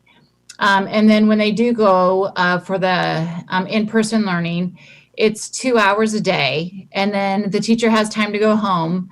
And then they will teach the online for the cohort B, either A or B, given the day. So my understanding is that students will have school for 2 hours a day. And then will they be given additional work to do at home, or how does that work? Yeah, close, Dawn. So the in-person time is 3.5 hours. So that's actually 8:30 to noon. So they'll have 3.5 hours in the morning. And then they will have some instructional time in the afternoon. They'll have opportunities to do some of the asynchronous work. So we have some different platforms that our kids do independently.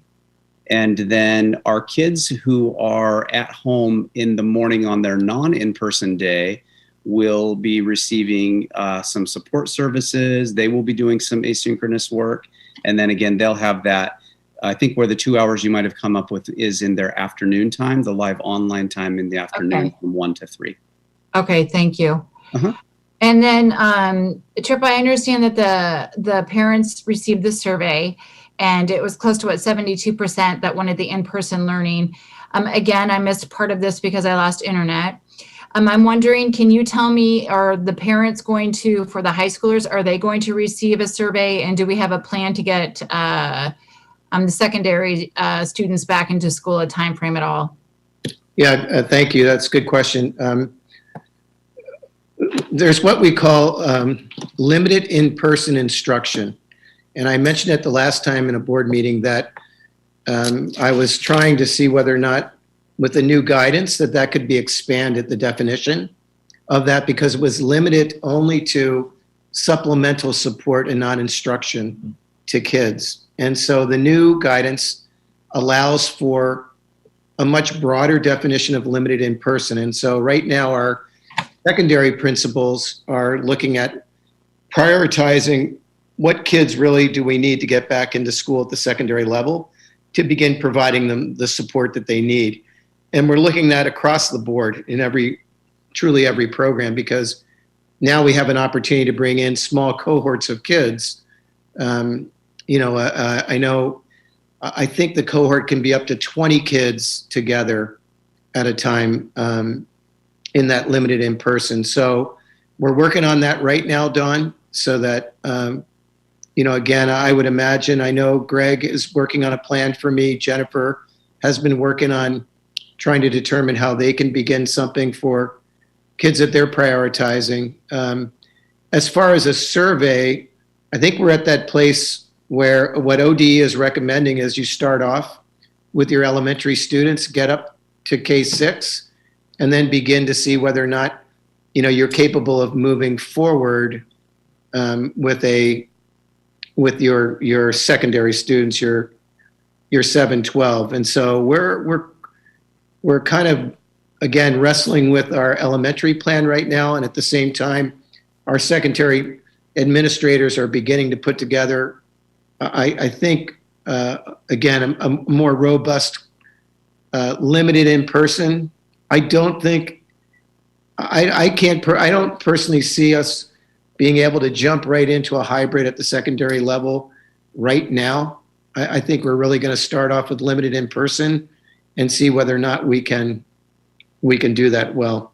There's still Greg and I were in a meeting today with 5A and 6A principals from around the state, and it's just incredibly complex when we talk about the numbers of kids at our high school. There's 1,400 students, and so it's really difficult to determine how to best cohort them. But that's the work that we're doing right now. So survey-wise, I don't see us surveying our parents in the next couple weeks. At some point, I'm sure, again, I don't know if the vaccines are going to make a difference, but at some point we definitely will determine, how many secondary students would be interested in coming back. Yeah, I do imagine it will be hard for the high school to come back with the amount of high school students we have. But of course, anything that we can do to get students back in school. Also, another question I have, is there any conversation about opening up the fields and facilities to kids in the community as well to use them? I think we're beginning to see more and more guidance, and again, around athletics. And obviously, Ben Weiniger's done a great job making sure that our high school students have access. I don't know, and maybe Autumn and I can do some research on that. I don't know where the governor is right now on those kinds of field questions. I wish I could give you an answer on that one, but I can certainly look into it to see if there's any, plans moving forward.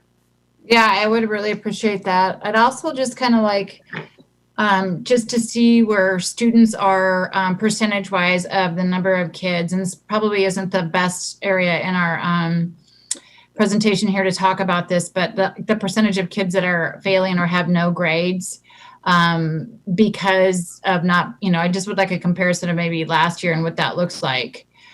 So if we could start working on that, that would be great.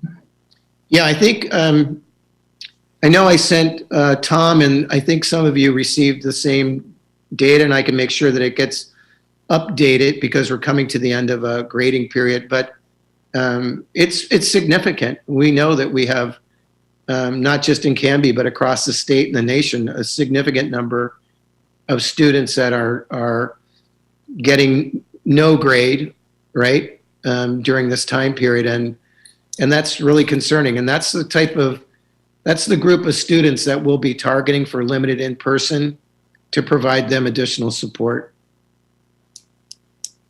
Yeah, thank you. I'd like to see that. I didn't get a copy of that. Thank you so much. Absolutely. Thanks, Don. Rob?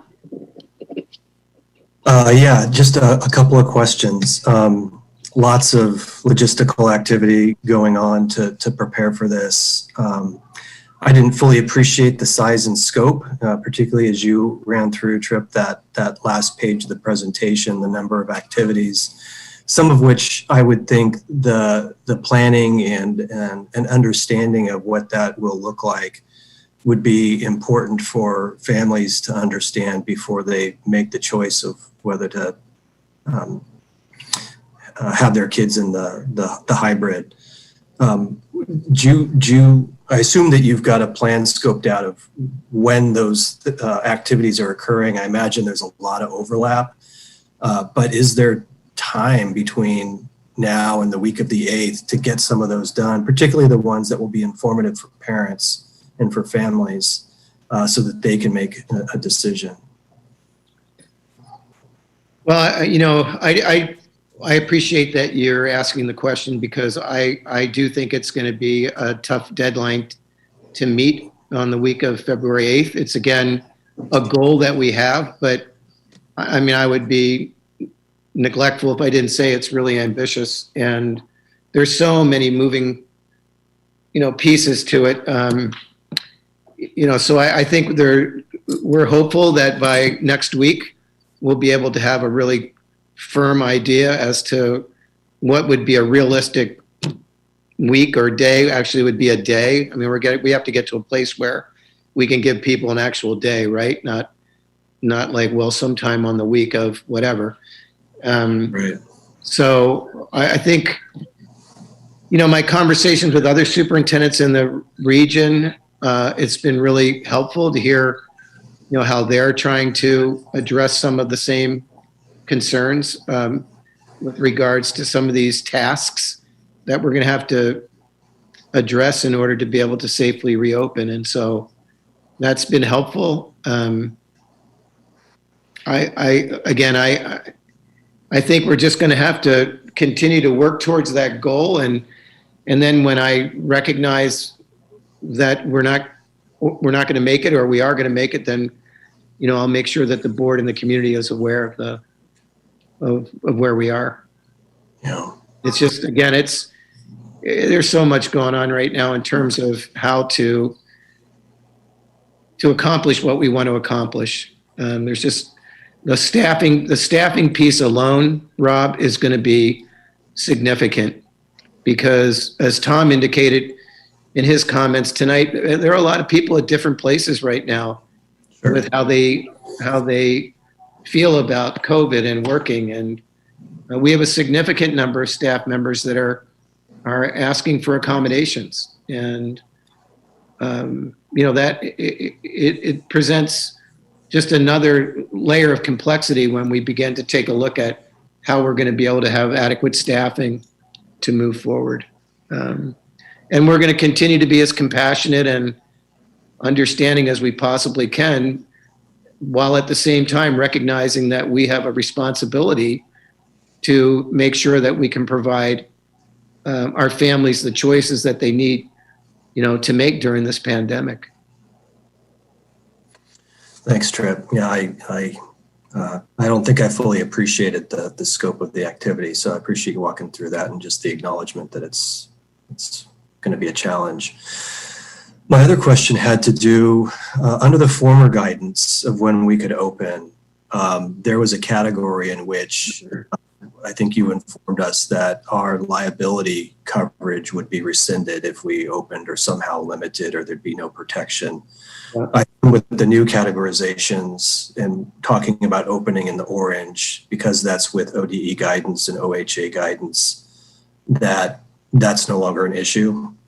No, it's still an issue. We still have concerns about how PACE is addressing the liability piece. If you're over 350, right now we're under. So we're fortunate in our county right now that the trend is moving down. But I think, again, with PACE needs to come out with a much more declarative statement, if you will. I certainly couldn't recommend that we would reopen if the liability still hung over us the way it did before. And so I think even the conversation around the testing that you're supposed to do, if you are over 350, you're required to do the testing, that's attached to the liability issue. I heard that in a meeting recently, so we'll see. Well, if and as you get a more declarative statement from PACE on what happens if we open and then trend above 350 and we do the rapid on-site testing, right? Caveat to our coverage, I think we'd all appreciate understanding that. Absolutely. Yeah, absolutely. Thank you. That's all I had. Thanks. Okay, thanks, Rob. Sarah. Andy had a couple questions, and one was for Trip. He just walked away. So I'll start with Andy. One of the questions, I might have missed this. You might have said this, but the schedule that you presented, is that a final and what you're planning to move forward with, or is that still kind of in the mode of you're adapting or getting feedback from teachers, or where is that at in the process? We believe that it's the closest to final that we can present at least this evening. I would say, I guess I'm just hesitant to say that there's anything that's final at this moment. I think just moments ago, we received an email that the governor's holding a press conference tomorrow. Every time I get one of those, I get a little nervous about what that might mean. So it is final this evening, Sarah, if that helps. Yeah, I understand and I agree. And I think we're all adapting as we go here. Is that I think, you know, that's kind of the place we're in. So I think hopefully we're all recognize that we have to be flexible right now. Is there a plan for getting that out to families so that they are aware of kind of what the plan will be so they can start thinking about the decisions that they make on the schedule piece, if that will work for them? Yeah, absolutely. I feel like Autumn, I don't know if you're chomping to jump in on this one. Yes, we're going to share some information with families tomorrow. I would say, you know, we still have to finalize our negotiations. So I wouldn't, you know, say that schedule is necessarily 100% final. But we are going to put information out so families can start to make informed choices about the learning model that they want to choose. And then we are working toward, again, this is, you know, within that tight timeline, each principal holding a community webinar that will go over those details. We'll go over kind of what school is going to look like, safety protocols, all of those things, and then be available to answer parent questions. Thanks, Autumn. And then this question has come up, but I also had just some questions that I recognize there's a lot to do before that February 8th date. And it sounds like you feel like, Trip, next week you'll have a better handle on a firmer date for what families can start planning for by next week. Did I hear that right? Yes. I mean, I think that would be obviously that would be appropriate because, again, our goal has always been the week of February 8th, and that's right around the corner. Okay. And so for our families and for our staff, it's just really critical that we give them that firm date so that they can begin to really plan appropriately. Part of it, the conversations that I've been having with Michelle and others, the training is really extensive. So we're going to have opportunities to have teachers come into the building and physically train around the new health protocols and what it would look like. And there's OSHA requirements that now we're obligated to. And so I think it's highly likely that when we determine the date, then we will come back to the board and ask to have some release time prior to the date of opening for our teachers to get that training, because it would be really, I think, nearly impossible for the training to take place while obviously they're still teaching students during the day.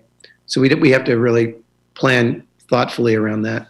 Mm-hmm. Thank you. And then the other question I had, I know this is a big lift right now, just starting K-3, and it's hard to look past that a little bit, but I'm just a couple things on the next steps. Mm-hmm. The staff, when you're training staff, are you doing all the staff? Or are you just doing K-3? If not all the staff, is there a plan to kind of do the next phase of all of the things that need to be done as you move to adding additional grades? Yeah, good question. We will do all staff, right? So we'll do all K-6. So they would be trained at the same time, because our hope is, you know, once we get hopefully up and running, then we would begin to bring back different grade levels pretty quickly. Mm-hmm. You know, that would be our hope. And so we would want everybody trained at the same time. Perfect. And that was my last kind of piece there on the when we do send out a date that you have a better feel for, I don't know if you were planning to, but it would be helpful to kind of see what the plan was for adding grades. I know I've seen other districts have like a staggered adding another grade every week or 2 grades every 2 weeks, but I would like to see kind of what you're thinking as far as what our plan will be for how that staggered out and how grades will be added in, just to have and I think that would be helpful for parents as well. Yeah, I think you're right. And one of the reasons why I haven't kind of gone down that road, I think it's really going to be important for us to know how many students really are coming back into the building. So, for example, if the numbers were small enough, right, let's just say they really weren't that large a number of kids coming in the other grades, why would I wait? Right. So in my mind, I'm just not sure why I would put out a schedule that would say, for example, we go K3 and then we wait 3 weeks for, grades 4 and then another week for grade 5.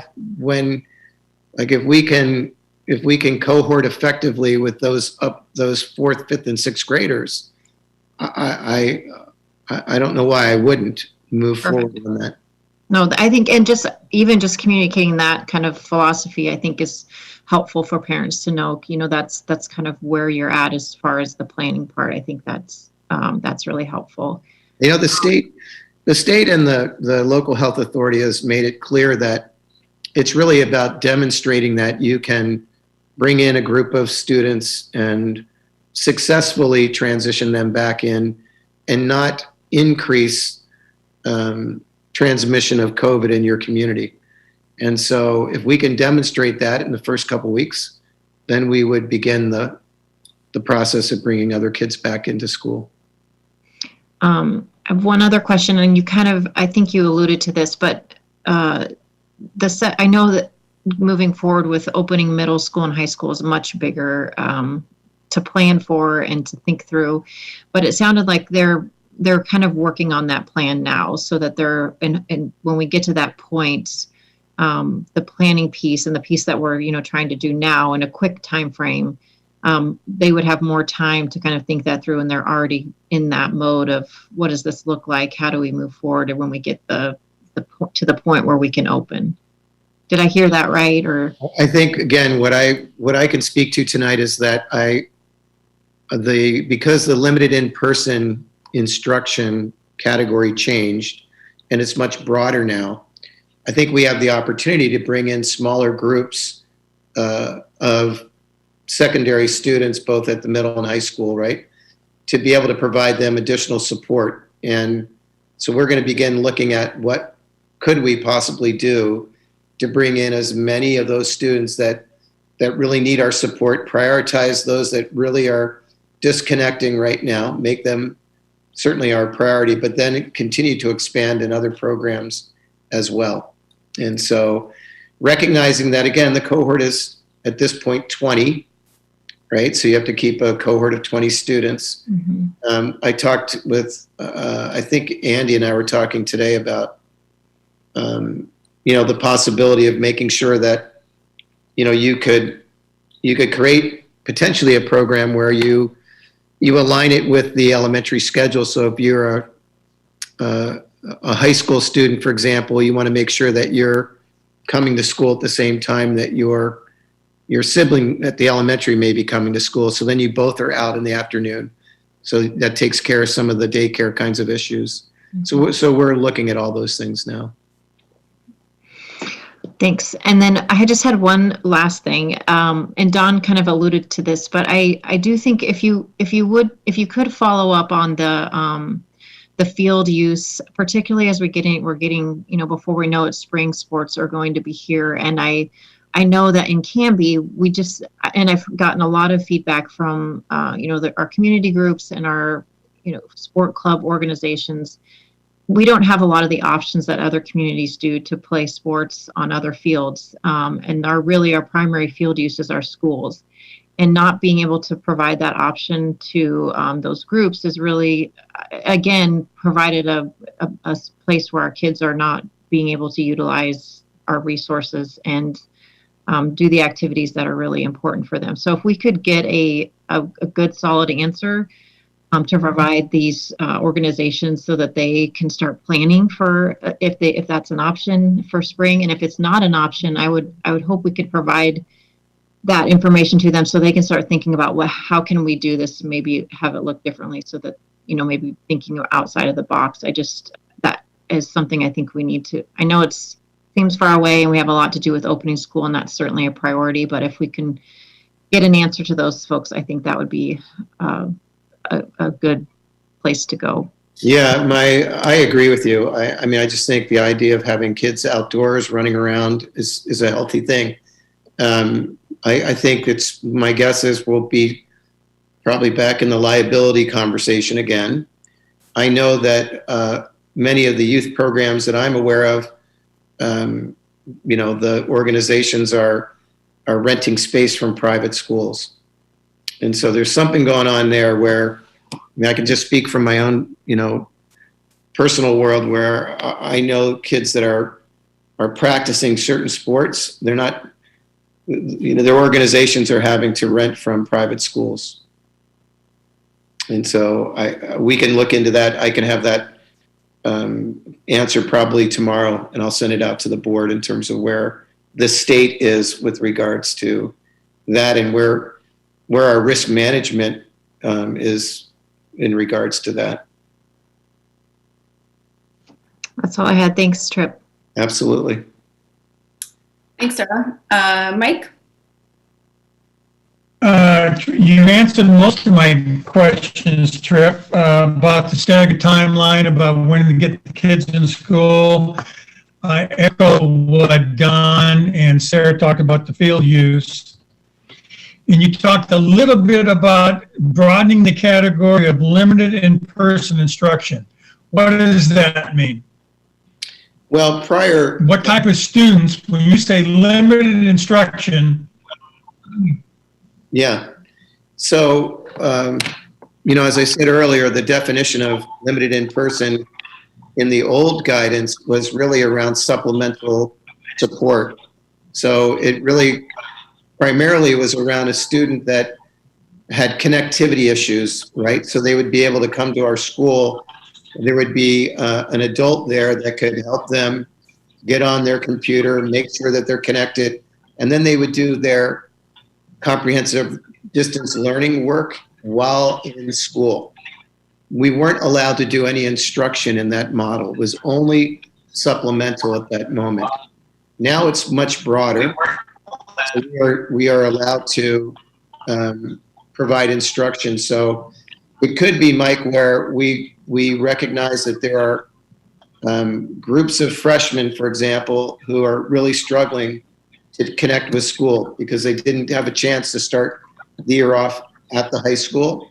We identify some students and we invite them. You can't require them, but we can invite them to come into school, and we would provide them the support they need so that they get more engaged and connected. It could be where it's a CTE program. I'll give you an example. Darren Monin has been really interested in bringing kids in to work on the building that they're constructing behind the CTE building. And we've worked with Darren and Greg to try and begin to put that together. It could be, the sky's open. It's wide open right now in terms of how we might be able to approach it. There are limits, again, to the size of the cohort that can come into the school at any given time. My concern is for the non-traditional learner.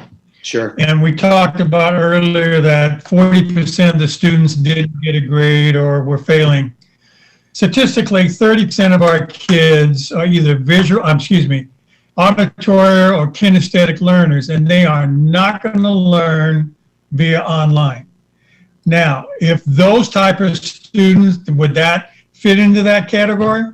Absolutely. If they've been identified with needing additional support, I'm sure, again, Greg and his team and Jennifer and her team will be putting a priority list together and trying to determine who they can reach out to give them that additional support. I'm thinking more of elementary kids. I'm sorry?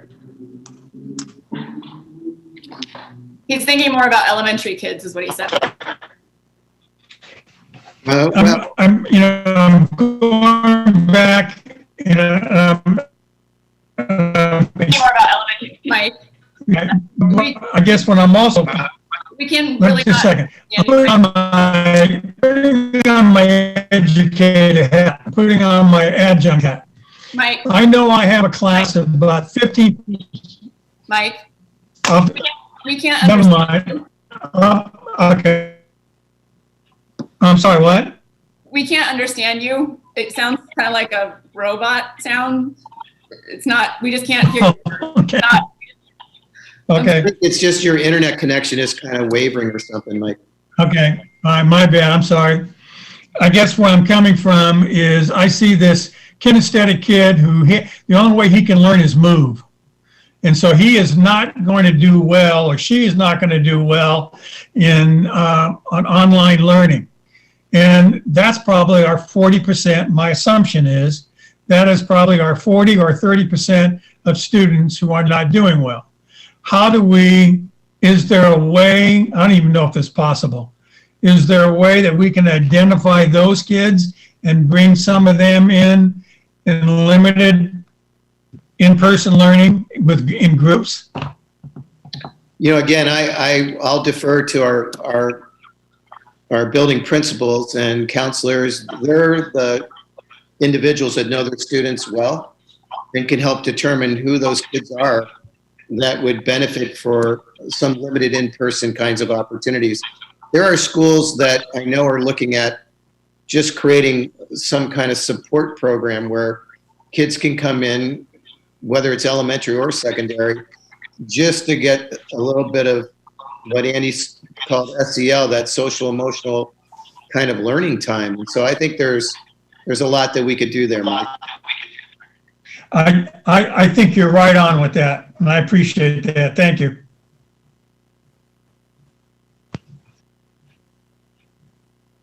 Are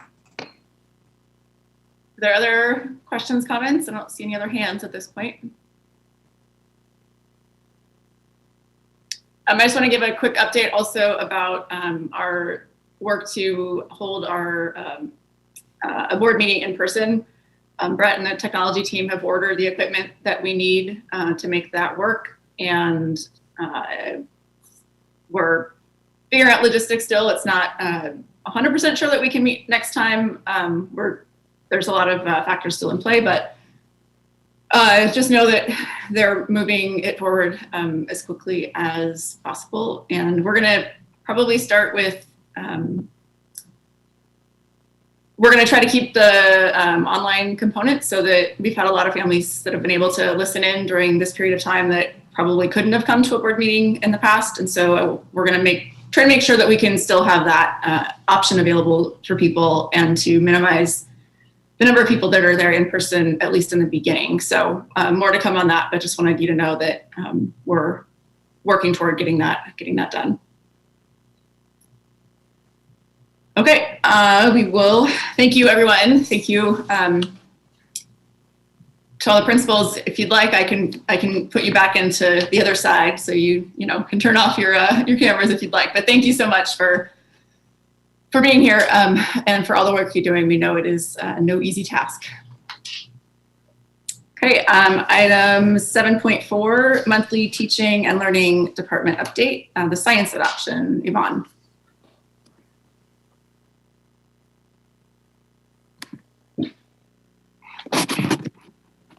All right, can you see that?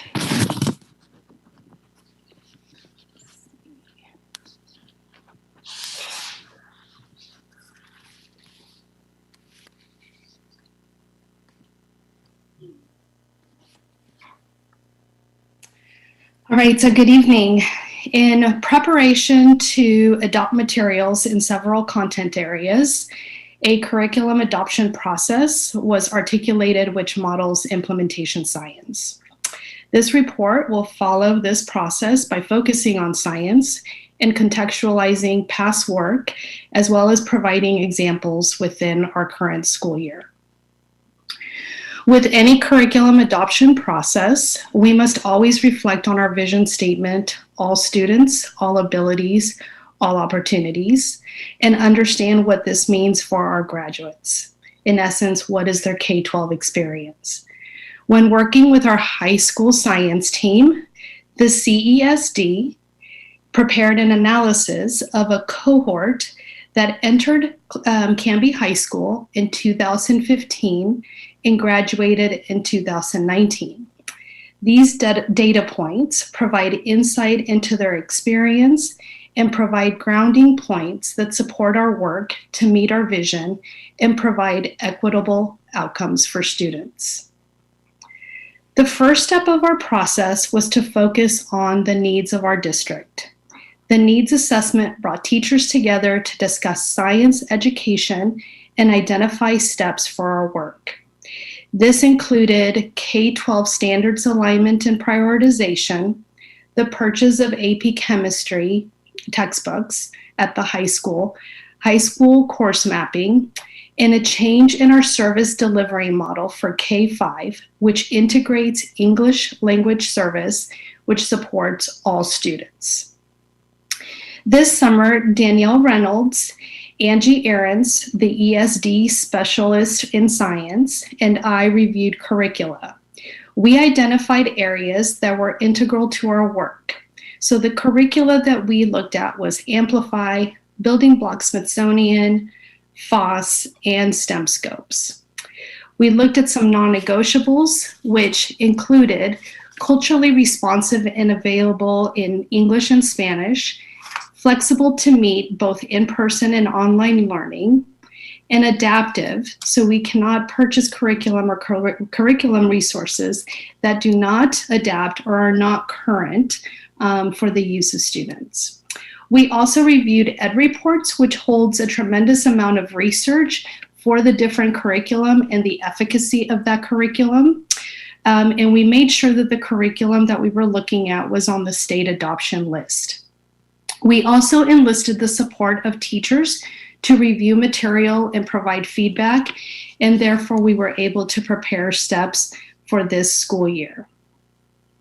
A special thanks goes out to Emmanuel Hemsey, Todd Hornseth, Matt Salisbury, Susie Wolf, and Ali Ensrud, amongst others, who provided this valuable feedback as we approached the year. Because of the changes in our instructional model and the work that we needed to make sure that we focused on instruction, our energy focused on implementing instruction. This included decisions about standards to mitigate the demands of this year and professional development that was provided by vendors. For example, the first vendor with building blocks provided a detailed professional development session for our teachers that followed the lesson outline. So you can see that it was adaptive to both in-person and online settings. Professional development that was also technical in nature, and it provided opportunities for networking for teachers in our district. Also, this professional development gave teachers time to work in grade level teams and to work together with specialists and plan for instruction. Most importantly, 100% of our teaching staff have had the opportunity to work within the pilot, which is not customary under normal circumstances. Instrumental to this work has been the instructional leadership of Danielle Reynolds and the entire English language development team. Our ELD teachers created, collaborated, and have supported core instruction by creating grade level supports, which include standards, learning outcomes, and assessments, as well as clearly illustrating the language supports that not only enhance the educational experience for our language learners, but also for all of our students. This work has aligned the experience across all of our schools for all of our elementary students. So what's next? While our standards work has been incredibly positive, there is productive conflict at the middle levels which we need to settle. What standards should be taught and when should those standards be taught? These are questions that we need to address, and we will be convening this team so that we can come to a consensus and finalize this K-12 alignment. We also need to review both the K-5 and middle school level pilot and gather both family and student feedback about the product and the vendor. And we need to prepare for our spring pilot. As usual, I'd like to take a moment to recognize our commitment and celebrate and provide information as to what those celebrations are. I think, again, and I mentioned this a little earlier, under normal circumstances, we would not be able to pilot any of these curriculum materials, but only with a few of our teachers or a piloting team. So 100% of our teachers had the opportunity to experience this pilot together. Another celebration is we're growing together in our instructional practice by working towards a more equitable learning environment that supports all learners while really providing service and focusing on the needs of our English learners. Teacher leadership is a highlight, as our teacher specialists in English language development are providing professional development and sharing their beautiful craft with us. And students are having fun with hands-on activity. This is a picture of the many tables that were filled in our district office, and we had just about every hand that we can possibly gather to support and create baggies for all of our students, and all of our students had actual materials that they picked up back in November when we started our fall pilot. Here we have some examples of student work. So the first is a first grade Skywatchers unit. This is an example of a final project where they had to model and explain night and day, 4 seasons, moon phases, and this is an example that was created with the materials that we sent home. The next is a 3rd grade weather project. Through creating this presentation, Danielle and I heard that we actually had a real meteorologist, which zoomed in one of those classes. Would love to hear more about that. But that was a nice treat to hear about how we had relevant experts in the room. And then we also have this example of 4th grade teacher demonstration. So here the teachers were able to model squid dissection. And if they didn't want to model it themselves, there was a video that was prepared so students didn't miss out. But we wanted to provide the opportunity for teachers to go ahead and have the materials should they choose to demonstrate to their class. While we often refer to race and underserved groups when thinking about equitable outcomes, in science, this means we must also think about our girls. This data point refers to our responsibility to ensure a viable science experience that prepares all of our students for the future.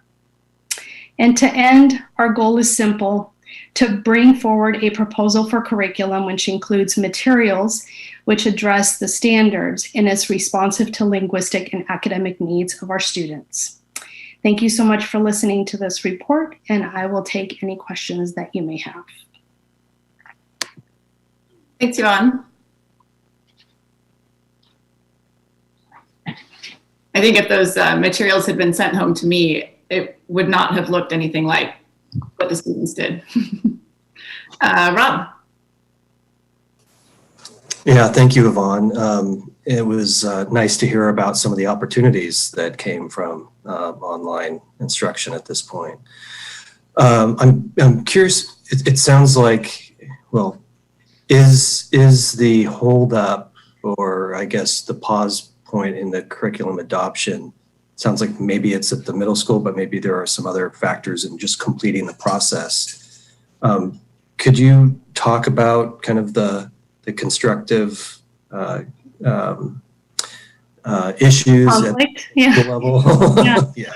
No, it's actually really exciting, because I think it's the curriculum instruction and the curriculum conversations that we want to have as professionals about content that we're passionate about.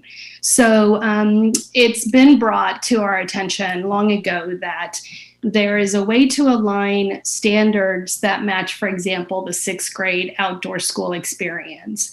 And so when we did the initial standards adoption or standards prioritization, we fiddled with changing some of the standards that lived in 8th grade and moving them down to 6th and moving 6th to 8th, et cetera. And so in that, we just have a disagreement with some of those switches. And what happened was that we had intended to bring the entire science team K-12 in April of last year. And we know what happened. So we were never able to bring everybody back to finalize that conversation and really settle.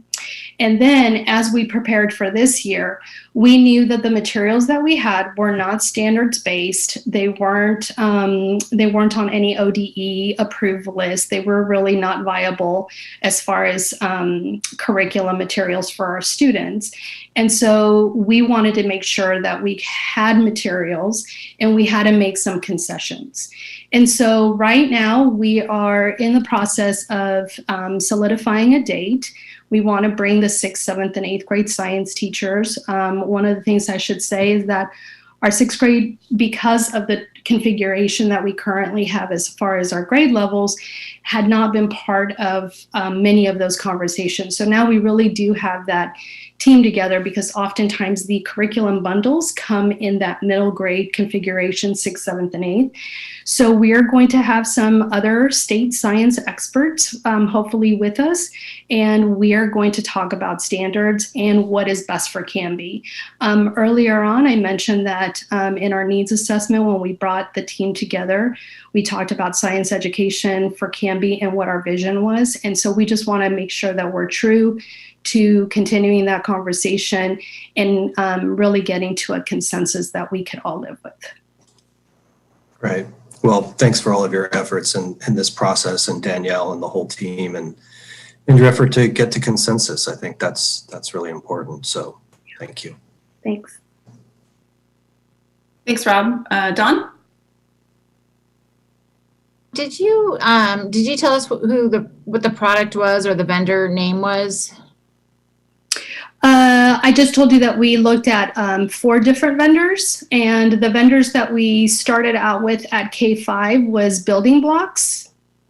Building Blocks Smithsonian is their middle school level. That was part of the feedback that we received from our middle school teachers, that they were really not interested in piloting Smithsonian, and so we put that on pause, and they ended up piloting STEM scopes, and we are getting ready to pilot STEM scopes at K5. At K5. Mm-hmm. Thank you. Mm-hmm. Any other questions?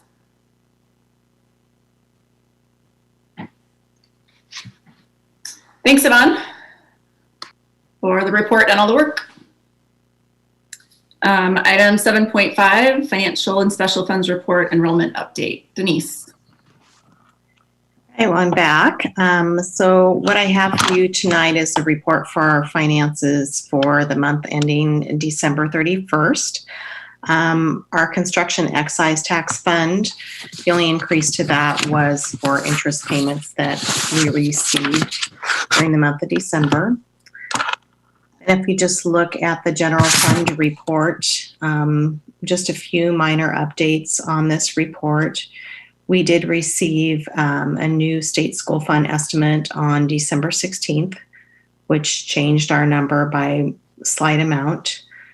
We are expecting to receive on line 3, our common school fund payment should be coming through end of this month or first part of next month is what ODE has told us. And we're still waiting for an estimate from the ESD. If you look at the revenues on line 11, they're still working out numbers with some of the programs that have been operating in a distance learning model. That will result in savings back to the district, so they're not quite sure what that number is going to be. It's going to most likely be higher than what I have projected on here. So still waiting for that number to come from the ESD. And then when you look down at the expenditure side of it, excuse me, that does include any of the classified salary and benefit increases that happened in the month of December. So those are all encumbered and accounted for the rest of this year. One other big grant update to give you is we are getting additional monies from the federal government. Last time it's in what they call the ESSER or the CARES funds, and this time it's called the CRIS fund, CRRS or CRSS. I can't remember which of the acronyms it is. They're supposed to be releasing that estimate to us this week. It's supposed to be over 4 times as much as what we got the first time. So looking at getting at least an additional $2 million to the district that will help with us reopening schools, helping pay for our, gloves, cleaning supplies if we need additional staff to reopen schools. So that comes as a great surprise. It will be very helpful for our district. Otherwise, we would have been paying for those additional expenses out of our general fund. So that will be coming soon. And I think we have until September of 2023 to spend those monies, which is interesting because I certainly hope we're still not in a pandemic at that point in time. But so I will update you next time as far as what our actual amount is going to be for that. So that was good news that we've received. And then just looking at our enrollment, we were down 15 students from November. If you look at prior years, that's less fluctuation than we normally see because a lot of times we would see students that would travel out of the country over the holiday period between November and December. So less than what we've seen in the past. But as you know, our enrollment is down because of students that have chosen to enroll in both charter schools and homeschool options. So that's the update I have for you. I don't know if anyone had any questions at all. Any questions?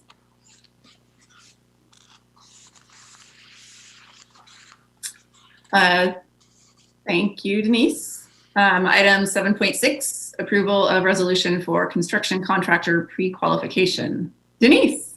All right. So just want to give you a little backstory on what some of this is in regards to our bond work that we're doing. Throughout the process, we've been consulting with our legal counsel. They've been looking at policies, our procedures, and also any contracts. So working alongside legal counsel and then Cornerstone.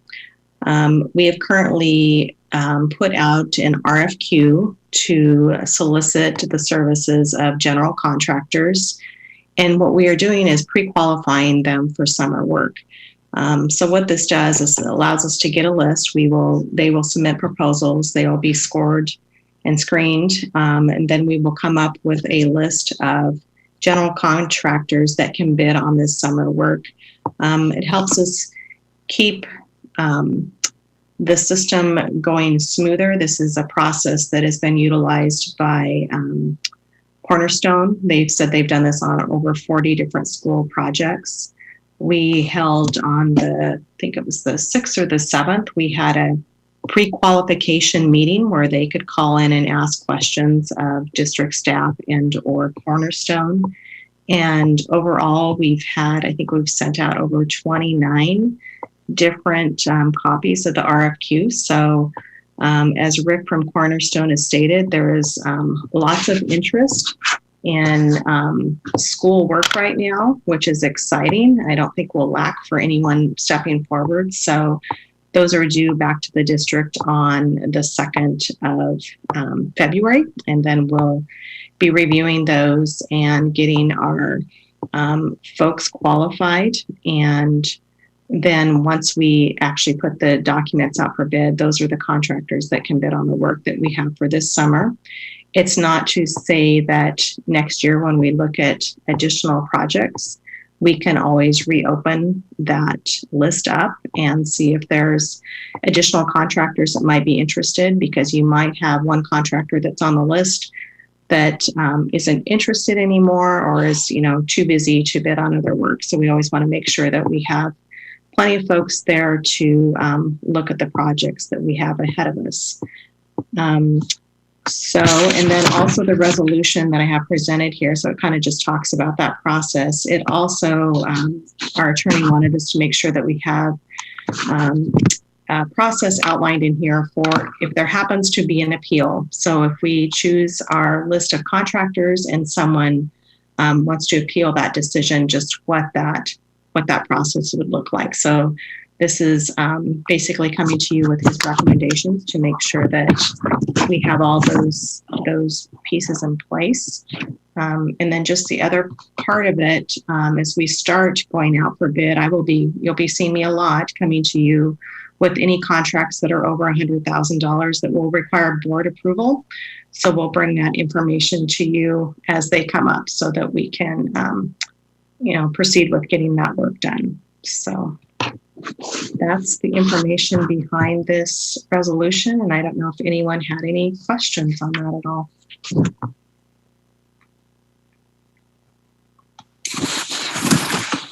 It is something we need to vote on tonight. So I'll just give another second for asking if anyone has any questions. And then if not, I would accept a motion.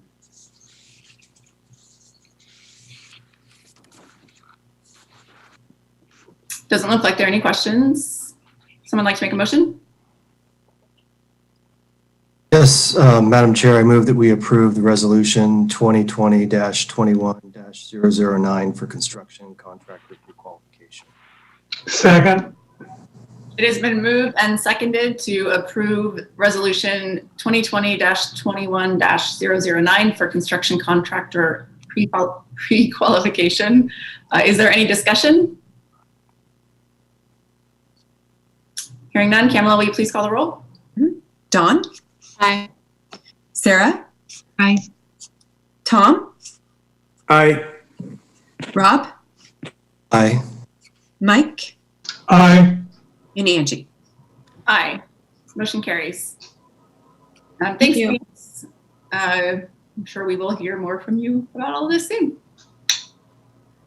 Okay, so that is the end of our items to have presented. We're at item 8.0, future agenda items, and I wanted to add a couple of things to what you already see there. We've had requests from a couple of members of the board to have, in addition to the standing agenda item about sort of the return to school update, we're also going to have an item on the agenda for the opportunity for a board conversation about it. So I just got the request yesterday today, and so we'll get more information about what that will consist of, but just wanted to flag for you all that would be something we'll be covering. And then additionally, we've received a couple of formal complaints about board member, and I've never been through this before in my time on the board, and so I have done some digging, and then of course Kamala knew much more readily how to figure out the information than I did. We do have a process laid out in our policies, so I will be in touch with the board more about that, but the first step in that will be to have a board discussion at the next board meeting. So I just wanted to also share that with you all. I'm going to be talking with OSBA to make sure that we do everything the way that we need to do it, but that will also be on the next agenda.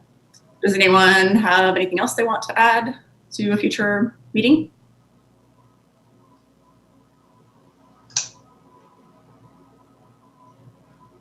Oh, sorry, one more thing I wanted to add. I meant to add it earlier. Tom and I met with the team last night with, yesterday, right? It was yesterday, I think, with CEA to talk about the MOU, and our next meeting is on Monday. So I wanted to just let you all know that we're pushing forward on that conversation. And, I think it was a good conversation last night as we tried to sort all of this out. So wanted to just make sure you all knew that.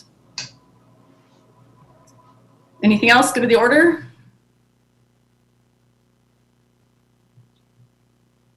All right, I don't see anything else. Have a good evening. Thank you all for being here.